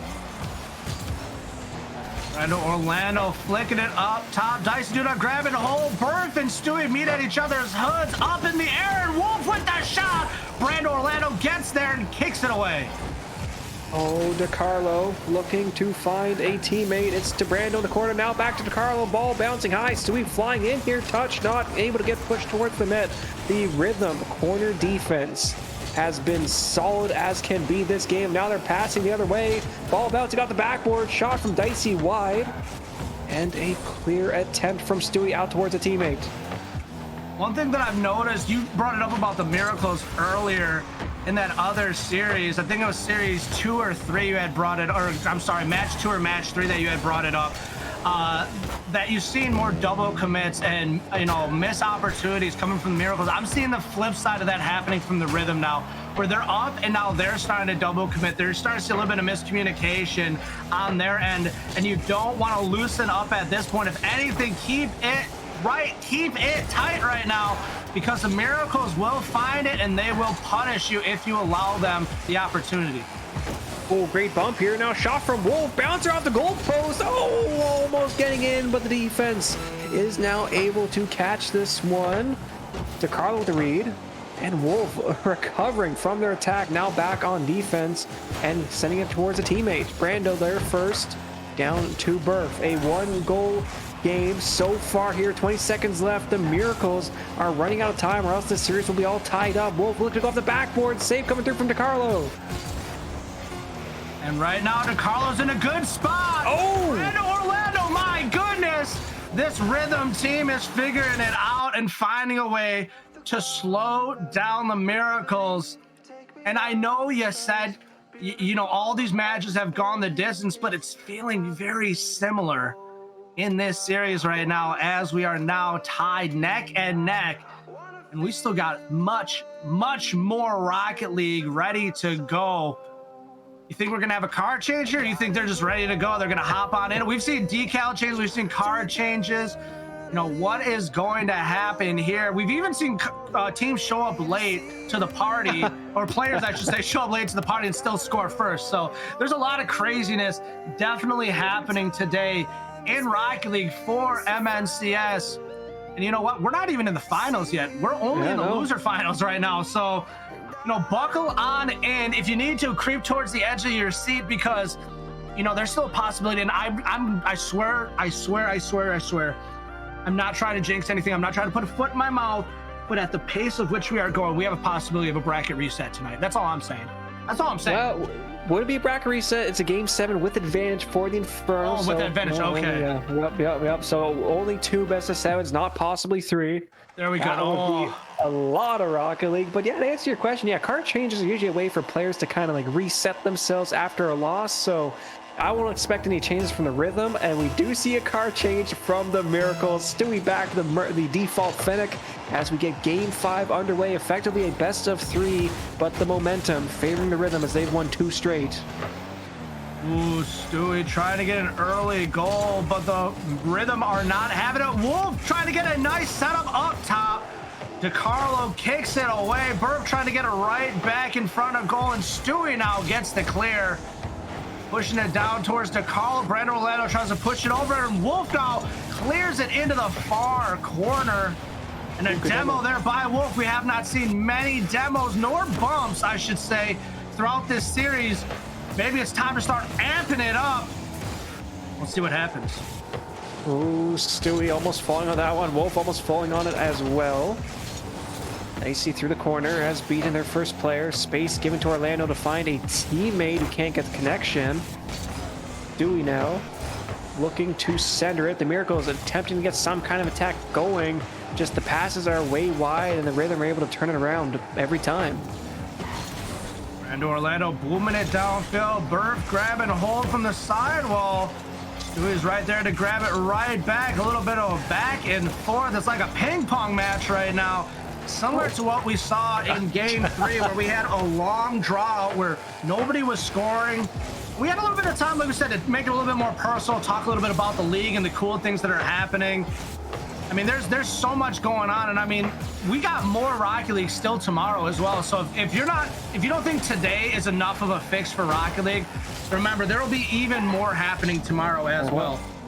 And this is going to be a long series, and right, this is the first major of 3, first to give you points for the finals and the seeding for that. So that is what's at stake here. Teams that go to the grand finals, teams that win tonight, they're looking so good for the season. And both these teams, all 3 teams, the Inferno, keep in mind, I've been watching now for almost 2 hours, want to win this major. Absolutely. I don't think any team that was in this tournament that knew they were going to play today woke up today and was like, you know what? I'm just going to fold, you know? I don't think any of them had that intention in mind. I think every single one of them woke up and they knew what they needed to do. Hopefully they had a good breakfast. Hopefully they had a good night's rest. You know, they woke up, they had a good conversation with their family and told them, you know, we're gonna hopefully win this one and take home that trophy, you know, trying to psych themselves up. No, and hopefully we have some of their, their family members in chat with us here today, because that level of support, not only for our league, but for these players, it means a lot. So I just want to say thank you myself from MNCS for all the dedication. I couldn't help but think a good breakfast. I hope they had a good lunch and supper, as it's 10 p.m. on the East Coast, 9 p.m. Central. These tournaments is getting late, and this game is getting late. 3 minutes gone by, no goals scored yet, despite great opportunities and dangerous ones. Maybe some own goals will be how we find our first goal this game. Possibly, as this is the longest we have gone in this series without a goal. Stewie getting that nice pre-jump there, trying to set up his teammate, leaves it for Wolf. I thought Wolf had the angle there, kicks it downfield, gets it off that back wall, and now they're trying to get another push on the goal. DeCarlo kicks it away. Burf grabs it, puts on top of his hood, and DeCarlo jumps all over it. Nice little play there from Burf. Now trying to find the back pass. Got from Brando. And Wolf backwards, getting dunked on. DeCarlo down to Brando again. Cleared out. Burf's chance again. They'll grab the mid 100, but Stewie, wow, flying in from a wild angle, gets a pinch back the other way. Dicey is slow playing this, and the Miracles have a chance to attack, and now giving it away to the Rhythm as we pass the minute remaining mark. All right, real quick, just because I always love to give a little bit of love to our viewers when they're here, let's give a quick shout out to, I think it's Greeny, which is Brando Orlando's brother. We have Gemini. Oh, right as I say Brando Orlando. What is he saying? This is why we give shout outs, people. Right as we're talking about the fam, Brando Orlando shows up and puts it in with 41 seconds. Now let me continue these shout outs. Is that Gemini? We want to give you a shout out. Thank you for being here as well. I mean, we got some family. Bubbly Reaper, I think you're pulling my chain here. I don't know if you're actually related to Stewie or not, but I do know who you are. But anybody who is here, like I said, representing for the fam, thank you very much. I know they appreciate it. And I'm telling you right now, don't be surprised, Greeny, if that one ends up being clipped there for your brother, because that's the type of stuff that they want to see, is that level of support, seeing a shout out, and then making it all happen all at the same time. And the clock is continuing to run down here as DeCarlo has the first beat, second touch, leaving it for Dicey. 7 seconds left to go here. Stu with the pinch in the corner. Clear coming through, but brought back in by Brandon. Looking for a second touch here. Can't find it. But the clock has ticked down to 0 seconds. The Miracles just need to ground it, and they will take the first... Oh, sorry, they shall push us to the series point. The ball remains up, though. Let's see if Wolf can find a teammate. They find Burf. Ball coming down, and it does come down. Stewie will bring it down for the Miracles to move up 3-2 in the series. I don't know what to do with my hands right now. Like, They're on my head all the time. bro, like, that's what I'm saying is like, it feels like an emotional roller coaster. I can only imagine how it feels for these players. Every single series tonight has just been phenomenal level of play of Rocket League. And, you know, we sat here and we thanked all of the people sitting here watching. You know, let's take a moment real quick as well to thank every single one of the players that have taken the time to participate in this league. Remember, this is a league where there are drafts, there are trades, you know, there are managers taking care of these teams and trying to make sure that the rosters fall in accordance the way that they need to.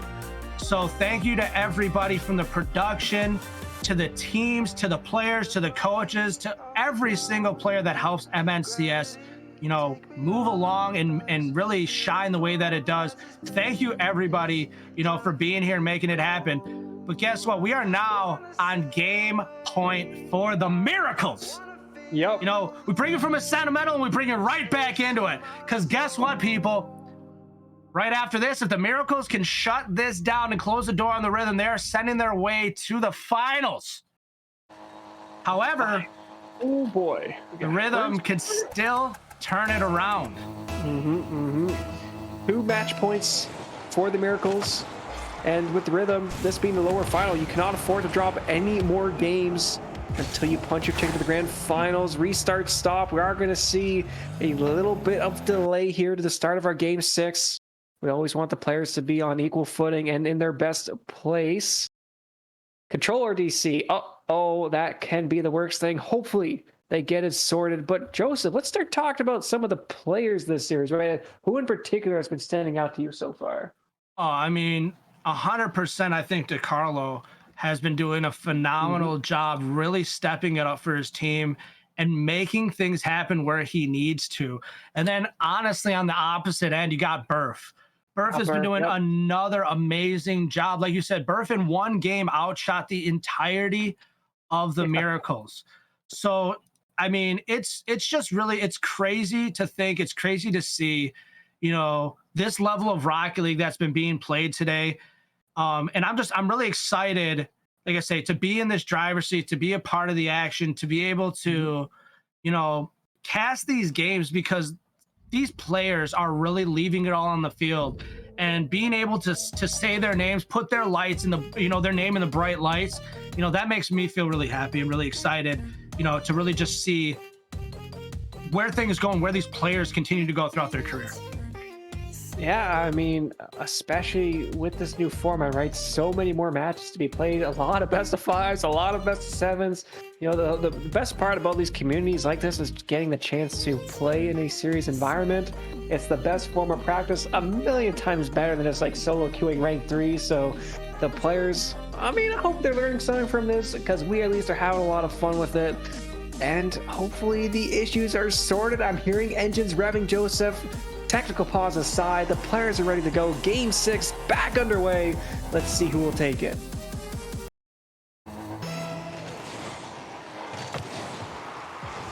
Oh, stall, kick off. Burf AFK again, and a leave again. Oh, no. Will we see a reset again? Did he lag out? This is going to be interesting because no goals have been scored before. Well, this is interesting because Burf DC'd, but then they scored first. I think they might need to keep playing here. Admins, please let me know. Let's see. Stewie, we playing question mark. DeCarlo, no, of course, no. The Rhythm, when given the chance, will not play with a man disadvantage. And it looks like this technical pause might take a little longer.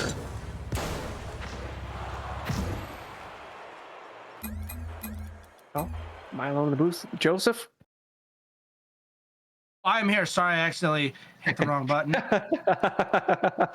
He's like, oh my goodness, he was there and now he's gone. Yeah, it looks like we're gonna have to definitely take a moment here while we get everything kind of set and ready. Let these players work through their issues. You know, sometimes these things happen, you know. But the best part about it is that's why we're here. We get to talk to you guys and keep you guys entertained in the intermediate. Yeah. So if you're out in chat right now, who have been some of the players that you have really enjoyed watching throughout the duration of today? You know, if there's a team, if there's a player, you know, even if you're just here and you're just like, I'm just here because I want to, you know, I want to hear someone's voice, or I just want to like cheer on the support of the chat or whatever it is, you know, like the thing is we really just want to say thank you once again to everybody, because, you know, when it comes down to it, we wouldn't be a league without the support of you people. And I mean you people, all of you out there sitting at home, you know, enjoying your snacks and, you know, eating your popcorn and flipping your tables. Don't flip your tables. That's not a good idea. No, that's, yeah, no, especially. But when you sometimes have excitement, fun. you know, Yep. sometimes there's like, woo, and you just, you know, it happens, you know, like Monopoly Maybe- on Yep. Friday nights, family game night, you know, so. Maybe Burke got too excited. Maybe that's why they have a controller. She's, you know, got too excited, threw the control in the air. I've done that. You know, it can happen to the best of us. Oh, it looks like we have a question coming in from the chat. They asked, who is your guys' favorite player so far on this tourney, and also your favorite team? So, honestly, my favorite player is Timmy RL. I've known him now for a few years. He's participated in tournaments outside of MNCS and been a part of a bunch of different things, supported me in a lot of different ways. He even messaged me like this morning, was like, JTV, what are you doing tonight? And I was like, I'm casting MNCS. And he was like, bet. So like, just knowing I have that level of support, that people just want me to be here, I'm gonna support you just as well. So I guess with that being said, you know, we are also going to support the Minnetonka Barons in that case, because that's where the love and support is definitely being thrown at from. I mean, definitely love you, Stewie. Stewie, I love you. I love you, Stewie. But I mean, Timmy's an IRL homie, so. And I mean, Recovery, though. Recovery. I mean, for me, you know, I'm kind of torn tonight. Stewie, first and foremost, insane performance against the Inferno. Honestly, my player of the match, and they've been doing so much on the backside, the production side of MNCS this season. But also for tonight, got to give a shout out to Wolf. Their mechanics have just been slicing open the defense nonstop tonight. And, you know, we're talking about Burf, the shots, the goal percentage. Wolf's been creating a lot of opportunities for Burf to shine in that category. So you have to shout out the playmakers. all right, so I think we're gonna try and give this a one more go. I think the rules state that if the player is not able to get back in and they run into another difficulty, I believe they have to then rely on a sub. So obviously we're hoping that they can get on in and they can play this game, because we want to see top level Rocket Yep. League. What a weird situation that would be, by the way, because Burf is already subbing in for Ryu. So if Burf needs to get subbed out again, like that would be this weird chain of substitutions for the rhythm. Be definitely a very, very interesting one, to say the least. It looks like the chat wants us to talk about Brando Orlando. You know what? Here's what we'll say about Brando Orlando. Did you see that goal? Did you see that goal? Yeah. When I was like, hey, we're gonna give a shout out to Greeny, and then all of a sudden, Brando Orlando was like, what's up? What's up? Yep, You know, yep. sometimes I really wonder if they listen to us while we're casting. I know they don't, because they have their own 100%. comms they have to worry about. 100%. But yeah, definitely, I feel like they're in our ears.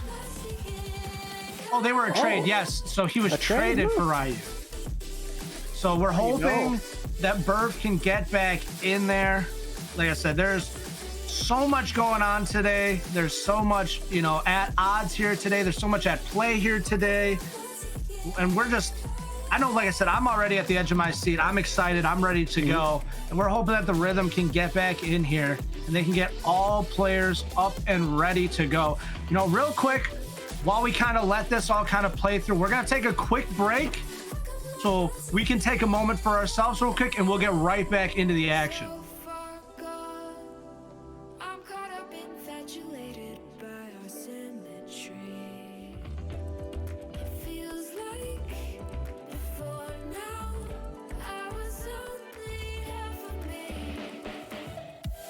Is it a quick break? Are they busy getting set up right now? I think we're still They live, might be. Joseph.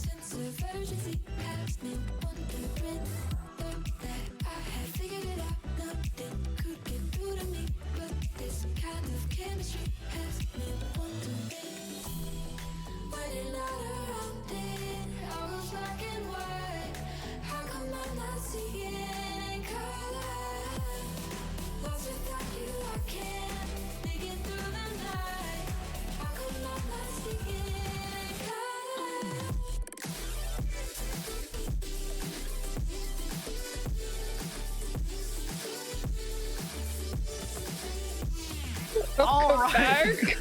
The quickest of breaks, Joseph. And I just want to give another shout out to Brando, by the way, for having the cleanest decal of the night. No stock Fenix, no car changes, no weird Gen G decals for messing me up. But we are back at it. Game 6 hopefully underway. I don't even know if I can speak yet. Like I'm nervous. Okay. Here we go. They're moving. Okay, Burf is driving. The controller works. Joseph, we're actually underway. All right, so here we go. Burf is moving. There's action on the field. We have life, people. There is, in fact, a pulse in Burf's controller. It is working now, as the players might need a chance to get back up to speed, or will they? Stu with a clean little touch there, but Wolf was just a bit better on the defense. I mean, Burf, I completely understand. I mean, I had to go and buy a new controller today myself. I had a nasty drift going on, so I mean, hopefully you just had a spare one just sitting on the back end ready to go, you know? I mean, in all honesty, you know, Rocket League can definitely be a very finicky game at times, so... Ooh. Dicey Doo-Dah-Day does it indeed! Say that 5 times fast. And look at that, the Rhythm are on top here in Game 6. Game 6, yeah, and I feel for DeCarlo. There's so much of the net to cover from a weird angle, and just Dicey Duda found the spot to get it through, and now they've won the kickoff by themselves, looking to center for a teammate, or just keep going through it. No, not able to, as Brando or Lando will cut that one out. All right, let's see. Can Stewie get something going there with the double tap, sending it down? Yeah, that's what we like to see. Stewie just flying in there. 2 players back from the Rhythm, neither jumping fast enough to get the block. Not even a minute in, we've already seen 1 goal per side. All right, and Dicey Duda trying to get another big play set up for his team. Unfortunately, like you just said, that double commit there. The Miracles out of position, and Burf coming down and striking it. Yeah, Stewie got the first touch, but it just goes right to the waiting arms of Wolf, who waterfalls it down. 2-1 game for the Rhythm. 3 goals in 70 seconds. We're back to the pace of that first game. I mean, like you just said, like the pace of this game it's going already. We have 5 shots on goal for the Rhythm. They're already trying to find a way to really get it in their favor. They want to try to go to Game 7. They're looking to push the distance. They're not ready to go home just yet. The Miracles are also a team that you cannot bat an eyelash at and forget about at any point, because you got a player like Stewie right there that really knows how to throw it together. And DeCarlo has been Burf, what was this? Guys, I'm just gonna make myself a sandwich out of my shoe real quick. Burf. Look at you. 2 goals already, and this one. Now, Wolfie can throw it down. You got yourself a team hat trick. Let's see if you can do it. Trying to really push it for Game 7 right now. They are giving all they have out there on the field. I just realized Wolf changed cars again, constantly throwing me for a loop. As, let's see what Stu can do here. They've got the 100, and they just get immediately stripped of the ball. DeCarlo reading the bounce, looking for a second touch, not able to find it. Dicey almost getting a beat past their man in the midfield, as Wolf doing that. Stewie now gliding past his teammates, gliding past 2, trying to go for a solo play here. Just not able to get a solid enough connection to beat the defense. DeCarlo trying that, not able to do so either. Almost halfway through game 6 here, the Rhythm are in a commanding spot. Wolf gonna take it off that sidewall, tries for the double tap. Brando Orlando grabs it up, sends it downfield, and Burf grabs hold, starts pushing the opposite direction. A little bit of 1-2, 1-2 back and forth between these teams right now. Oh, bumping, chaos in the corner. Cleared out. No, big clear out by Dicey. Let's see if they can get some miracle connection here. No, they'll put it just through the corner again. A whiff by the defense. Wolf with a shot. Brando blocking it backwards. Somehow keeping that one out. Burr pushing it right back towards goal. Gets right back on it again. Gets met by DeCarlo in the corner. Wolf tries to push it out center. He's got no help from his teammate. Burr took the long rotation there. Dicey Duda kind of playing it back, staying a little bit more coy and bashful, not trying to create too much opportunity for the Miracles, making sure that they have that space in place so that if the Miracles were to push it through, that they don't just push it straight into the back of that goal. Oh, double commit now as Wolf will try and find this way through the attacking pressure from the Miracles, and a double commit of their own. Both teams just sloppy rotational mistakes, but as long as the ball remains out of the net, this is in favor of the Rhythm. They're still up 2. Carlo tries to find it up top, but cannot do so. The ball is staying stagnant in the corner for the Miracles as that time ticks its way on down. Like a ticking time bomb, the Miracles are looking like they are starting to fall out of form. Maybe Stewie. Oh, got away from him just a little bit. DeCarlo getting away from him as well. It looks like we are going tripping over my own words here, because this game is looking to push us to a game 7, Joseph. Every series tonight gone the full distance unless we see something miraculous from the Miracles here in the dying seconds of game 6. I mean, what, you're pushing it towards your 19th game of the night, I want to say. This is the 19th. They said, hey, Sir Ciro signed up tonight, guys. We're gonna make sure we put him to use. Yeah, my voice will not survive tonight, especially if game 7 goes to OT. But let's talk about game 6, because the Rhythm, battling through technical issues, have come in swinging. Now tying the series up once again, 3-3 apiece. Joseph, we're going to a game 7, baby. Yeah, I mean, we all knew that Burf was just trying to buy time for his team, you know? That's the reality of the situation, you know? I'm just joking. I'm joking. But in all reality, guys, I mean, the Rhythm have definitely, like I said, since the beginning of this series, you saw the Miracles come out on top. They came out swinging. They were heavy-handed and really putting it down. But since then, you've seen their shots on goal dwindle and dwindle and dwindle.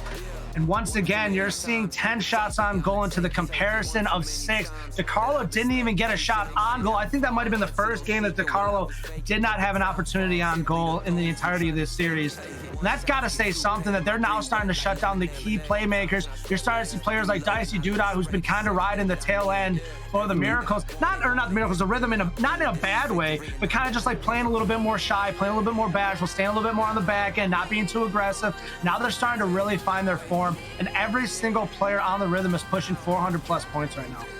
Yeah, they're just smothering the Miracles, who have been noticing have been clumping up a lot, getting on top of each other, not spreading out and making use of the space that the Rhythm might give them at certain opportunities. So they've run out of time really to go to the drawing board and figure out what they need to change. First things first, Joseph, they've got to clean up the comms and stop the double commits. Absolutely. I was getting nervous there for a second because I didn't see Burf's name in the under menu. But I was like, no, we're good. So we are here. We are ready. It is game 7. Champions Field. Here we are. Okay, right out of the gate, we've got some whiffs. We've got some car changes from Wolf. Once again, the red and white Fennec, which always confuses me. No goals on the opening kickoff, but passing plays to Carlo with the bouncer down. Cleared out by Dicey Duda. Brando Orlando will shoot this one wide as well. And now it's on to Dicey, who gets demoed. Stewie with a shot. Wolf with the clear. Non-stop action between these two teams. Boom off that back wall. DeCarlo tries to keep it relevant for his team. Whoa! That was an interesting play there. Oh. Uh-oh, cutting it out. Let's see, Stewie with the turn. Almost getting the dunk onto Wolf. Who hits it up to Burf, whiffing it down to Wolf with the shot from the corner. That's just in. Rhythm look like they're trying to bring out the fireworks early, just exploding car after car to start out this game and creating the opportunity for Wolf to find the angle and kick it in. Wolf has just had the most insane angles for their goals this series as, a kickoff goal maybe here. They've got it past two. It's a 2v1. Putting it through the corner. It's on to, oh no, it's a Carlo. Awkward. Burf finds a second. Oh, no, no, no. That is not what you want to happen here in this situation. And they've been shouting his name out all night in chat. Burf once again. Once again, a 2-goal lead for the Rhythm. And off the kickoff, it's Burf again. Not able to keep it for too long as Brando Orlando look to clear this out with the flip reset play. Some bumps on the back line. Stewie not quite able to get around it as they wanted to. Still though, DeCarlo with a quick turnaround. Shot cleared. Brought back in by Stewie. As Brando Orlando looking to go to themselves off the ceiling here. Actually doesn't connect, so now a drop here. Double commit on the crossbar from the Rhythm, but they get the save, and that's what matters most. Absolutely, as that was a stale duck falling down. Able to get it away. Burf on the back wall gets that nice hit, gets a clear there. And Wolf is jumping out, looking like there's an open opportunity. Kicks it over to Burf, who's just out of position. Unfortunate miss there. Okay, Brando Orlando pass down to Stewie. Shot is fast and top right corner. Sniper, go sniping. Stewie with a beautiful pass there from Brando Orlando, finding that seam and splitting it. And Miracles are not out of it just yet. They are knocking on Rhythm's door. Oh, but they keep losing these kickoffs, and okay, able to scramble back. And now pinching it, soft pinch though, read through by Brando, almost getting a second touch, and back flipping, trying to dunk Wolf, can't find that though. Let's see what DeCarlo, if they could find it to Stewie with a clear. The center is way wide, now it's in the opposite corner. Wolf waiting patiently on that back wall. Getting a nice clear here. Stewie gets it right back down to DeCarlo. Burf out of position to DeCarlo. Misses it. That is unfortunate for the Miracles. Half a game left to play. The Miracles wanting to come back and bring it back to 2-2. Looking to maybe get an overtime in this one. When I sign up for Rocket League, I sign up to see as much as possible, always. Sir Cyril, they have given you exactly that since you've been here today. Yeah, they have kept me working here. Now they're working the Miracles defense, confusing them. Wolf, oh no, a chance for the Burf to get a third goal. Not able to get the connection. Stewie playing it still, now passing it towards a teammate who can't get the connection either. The duration of this series may be tiring the players out as we keep seeing whiff after whiff, missed connections, but still the chances are coming through. And if the Miracles can just finalize one, or will the Rhythm finalize this one first? No, the save comes through from Stewie. What a good save there, and Wolf trying to find it. Gets it just wide of the goal. Burf trying to put it right back in front again. Now you're seeing some demos coming out from the Miracles. Double commit from the Miracles as well. Double commit from the Rhythm. Oh man, this series is going the distance now. Wolf with the dribble is beating the defense. Hey, Wolf has been the one to really make the final play when it matters in these series. And once again, trying to make sure that they win this series. This is becoming quite the nail biter as the Rhythm went down by 2. Came back. And now the series has been pushed to 7. They're up by 2 in game 7 right now. This has just been quite the series. They have looked so solid here. in the long drawn out series that they played so far, and now Burf has themselves another one. Keeping them alive. Burf coming on in. And Brando Orlando just cannot get it out of the way. My goodness. The Rhythm have found their tune. They are striking every chord. Oh, Once again, my goodness, Burf! That's the hat trick you want to see. 3 for 3. Shut my mouth, my goodness. the best for last from Burf off the kickoff. The redirect crossbar down, 5-1 up now. The scoreline in game 1, the scoreline in game 3. They love these 5-1 scorelines, but when it matters most, Joseph, when it's game 7, it will be the Rhythm at this point. I mean, the series is basically decided. The Miracles, they're going to fall short in this game 7 as Wolf might find a 6th here. They beat the defense. Burf finds another goal. I just want to throw this out there, guys. Right now might not be the time to tell you guys, like, you guys are putting me in a position where, like, man, I deal with heart issues, guys. My heart is all over the place right now. My goodness, I can barely keep it in check. At this point, the Miracles just need to stop the Brazil, find something. Still, though, we have to take this time to comment, Joseph, as this game is closing out. Because the Miracles have made a great run so far. They've made it so deep into this tournament. They came in as the 8th seed, and they will fall in a Game 7 lower finals here. They've put up a fight, but the Rhythm were just a little more scrappier. They will be going on to the grand finals where the Burnsville Inferno have been ready and waiting. One more goal for consolidation. No Brazil, but still the Rhythm. They've done the work, Joseph. And now they'll get to reap the rewards. Unfortunately, a miracle is, I'm pretty sure, defined as a moment in time. And unfortunately, they just couldn't capitalize when the moment mattered, and the miracle has came to an end in this one as the Rhythm plays on.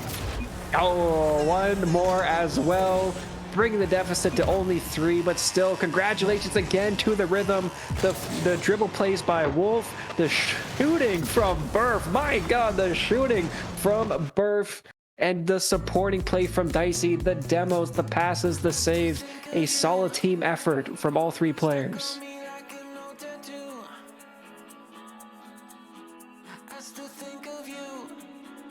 And I just realized something, Joseph.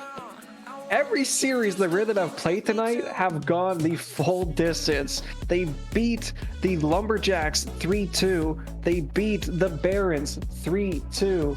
They beat the Miracles 4-3. So much Rocket League played by the Rhythm tonight. Absolutely pushing it to the distance. I mean, sheesh, I didn't know what I was in for tonight. I just knew I saw finals on the sheet and I signed up for it, and that was only the loser finals. Now we're going to be going into the grand finals, and I mean, we still got a whole nother 7 to go right now. There's just so much at odds. We got so many players still ready, you know, to play, that the Inferno is just waiting. Their candle's been lit. They are hot. They are ready to go. They are pumping at all cylinders. And, you know, let's take a moment, you know, to really just pay respect to all the teams who have played throughout these series tonight, pushing it the absolute distance. Thank you very much. Yeah. But that's it for me, Joseph. I'm getting a chance to get a break. I'm all out of water. I need some tea. I need some cough drops. So thank you to MNCS for having me. Thank you guys for watching. And when we come back from the break, it'll be Joseph and Ari jumping back on the desk to cast the grand finals. Burnsville Inferno, Rochester Rhythm. Please do not go anywhere. It's going to be a banger.